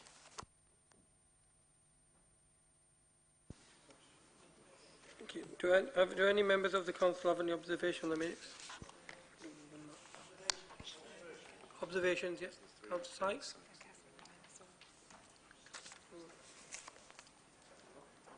Thank you, Mr Mayor. Two brief observations. First is on page 79, item 40, minutes of the Greater Manchester Waste Disposal Authority, Waste Management Strategy and Policy Update. We heard earlier on tonight how we'd improved our recycling rate by 8%, taking us up to nearly half.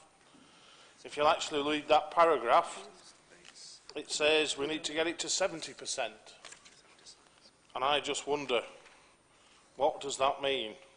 That doesn't mean you're going to empty my bins once every 10 weeks, does it?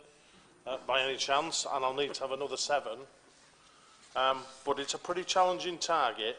And while I join you in celebrating the increase in recycling and think we can do better, and I've spoke about it in this chamber for at least 20 years, where we need to be, if we look at where other people in Europe are, is 70%. And we have still a mountain to climb. And I just wondered if the member or members responsible could suggest how we might start to tackle that, along with everything else we have to do. The other point I'd like to make, Mr Mayor, is on the Combined Authority minutes, page 99, 98 and 99, Metrolink fares, minute 159/17. Can I just say, we talk a lot in here about people who haven't got particularly a lot of money in our borough. Yet we've signed up for a package after a lot of disruption that's going to increase Metrolink fares by the retail price index, which is usually more than inflation these days, plus 1%. So we've signed up for an organisation that already generates money, already has a passenger footfall greater than was projected, and is projecting to make more money than it did. Because if people don't know, Metrolink's a wholly funded package, so effectively the fares, or borrowing against the fares, is how you provide the investment to expand the line and buy the new stock.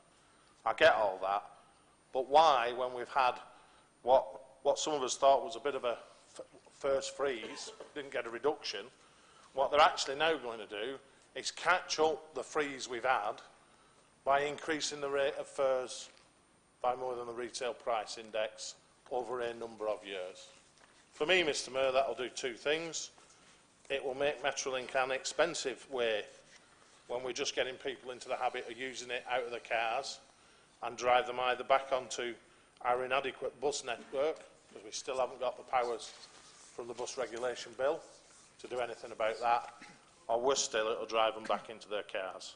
And I don't understand, when we had a thing that makes enough money, I accept that fares have to increase, and I've supported that in other areas, but why we're actually increasing it above and beyond inflation for a number of years to catch up on money we've not taken off people because we haven't provided the service beggars belief. And I don't understand why, and I think it'll have a very detrimental impact on us here in Oldham, Mr Mayor. I'd be interested what people have to say about that. Can I ask the relevant members to respond to that?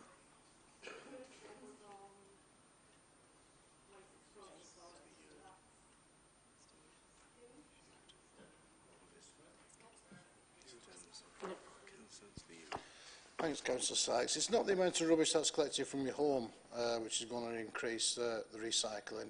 It's the way the recycling materials are processed at plants. There's new contracts going out, and the way that recycling material is treated will increase it up to 70%. Thank you, Mr Mayor.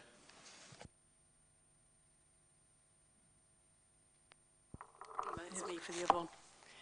So there was a freeze during the disruption, and my understanding is that we were always clear that that freeze would have to come to an end when the disruption came to an end, and that in order to be able to invest in future developments on Metrolink, the Metrolink needs to make money. There's a provision in here to give a 50% rate to 16 to 18-year-olds, so there is some positive in here as well. It's regrettable that the fares have to increase, but the only way of ensuring future investment is for that to happen.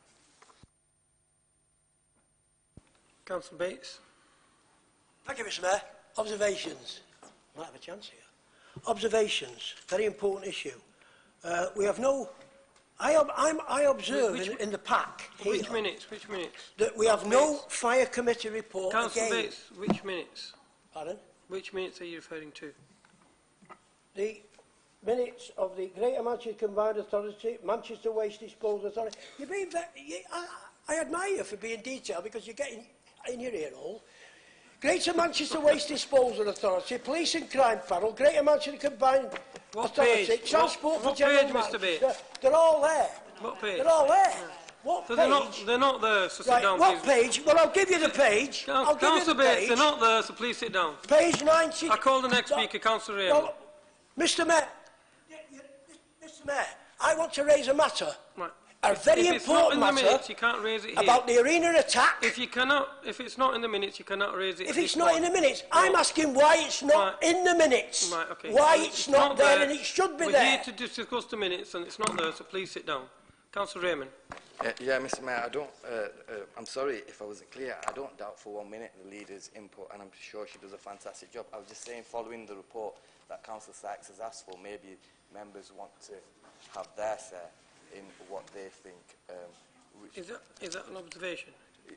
No, I was just clarifying. Yeah. Councillor Harkness. Thank you, Mr Mayor. It is the Combined Authorities, it's page 97, and it's relating to school readiness. And I just read with alarm that 12,000 reception-aged students started this September who are not school ready. I don't know what the figures are for Oldham, but I know quite often we've had a problem with sort of the starting points. So it does say that it's a priority for Greater Manchester. I hope that it's a priority for Oldham as well, but I'm not quite sure what the plan is from the combined authorities in order to address this issue. Thank you, Mr. Mayor. Right, so that was page 97, number 157-17.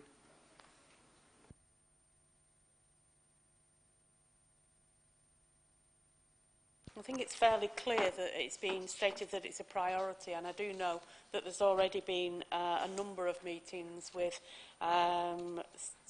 officers and members across early years to discuss this matter, and obviously it will be carried forward over the period. Councillor Williams. Sorry guys, I wasn't going to bore anybody tonight, but I can't resist. Mr Mayor, page 97, update on high-rise towers. Can I just tell everybody this? Mr Mayor, on that page in that minute, there's reference to the fact that the Greater Manchester Fire and Rescue Service went to all 508 properties, the tower blocks, excuse me, that's in Greater Manchester. They inspected every single one. The report that came to the Fire Committee made recommendations based on what they think we should do, what the government might want us to do, and what they're going to do. Anyway, the government's turning around and saying things like, well, hang on a minute, guys, you can't do this yet, you've got to wait for our recommendation. No. Greater Manchester Fire and Rescue Service has said, no, we're going to get stuck in and get that job done straight away and get it sorted. Something interesting happened, though, Mr Mayor, on Sunday night. I was riding out with them at Oldham. At 11... Point of order, Mr Mayor. Is this the report from the Fire Committee that I'm asking for that you're giving here now, Councillor Williams? Because if it is, Councillor Bates. If it is, I'm asking for the minutes. Councillor Bates, could you sit down, please? He interrupted me, Mr Mayor, on the arena attack speech that I gave. Councillor Bates, direct all your questions to me. Carry on, Councillor Williams. Just wanted to share this with you, Mr Mayor, that's all, and everybody else. 11:42, Mr Mayor, Oldham Fire Station on Sunday evening, we got turned out to Upper Brook Street in Manchester, high-rise flats, 10 stories tall. Everybody was panicking a little bit because we're charging down Oldham Road. When we got to the incident, it turned out to be very minor. It was a misunderstanding where somebody thought they'd seen some orange flames up top, but they hadn't. This is the point, Mr Mayor. In Greater Manchester, what happens now, 4 appliances are mobilised simultaneously by officers in North West Fire Control immediately. But we've taken another step. We now mobilise 2 other appliances, Oldham's hydraulic platform, depending on where it is, and the second pump. So just because of that intervention, just because of that knowledge and that guts and determination to make sure that we don't have a Grenville incident in Greater Manchester, we're just that little bit safer. Thank you, Mr Mayor. What about the resignation, Mr Mayor, of Peter O'Reilly? Councillor Bates, could you refrain from speaking, please? Could you refrain, please? I don't think that needs a response here. Move on to item 16, update on actions from Council. I call on Councillor Stretton to move and Councillor Sykes to second the report. Mr Mayor. Does any member wish to speak? Yeah, Councillor Sheldon. Thank you, Mr Mayor. I think I've been a bit misrepresented on page 141. It's a response from United Utilities. And at the end of the first paragraph, it says, rather than reservoirs being deliberately emptied at the time of high flow. That was nothing to do with the way I put the question at the last council meeting. I asked the question, could we ask United Utilities to keep the reservoirs at 90-95% full, so that as soon as we get an almighty downpour, the water doesn't flow down the rivers? I didn't say that anybody had deliberately emptied the reservoirs when we had a heavy downpour. So I just wondered if I could get a number, or somebody could contact United Utilities again with my suggestion from the last meeting, which I'll make clear to whichever cabinet member it is responsible. Thank you. Does Council agree with recommendations as detailed in the report? Agreed. Youth Justice Strategic Plan. I call on Councillor Stretton to move and Councillor Harrison to second the report. Move, Mr Mayor.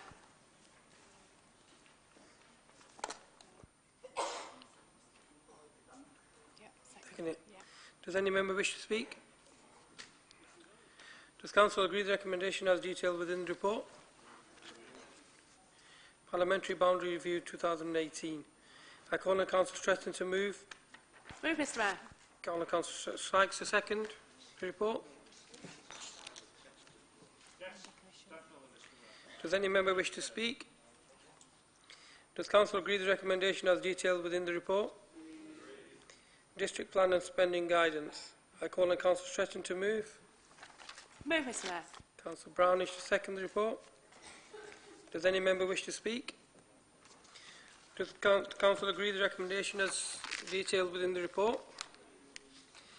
Just before I conclude today's meeting, could I just ask everybody to sing Happy Birthday to Councillor Fithian? Or just... I'm only kidding. Happy birthday, Councillor Fithian. Yeah.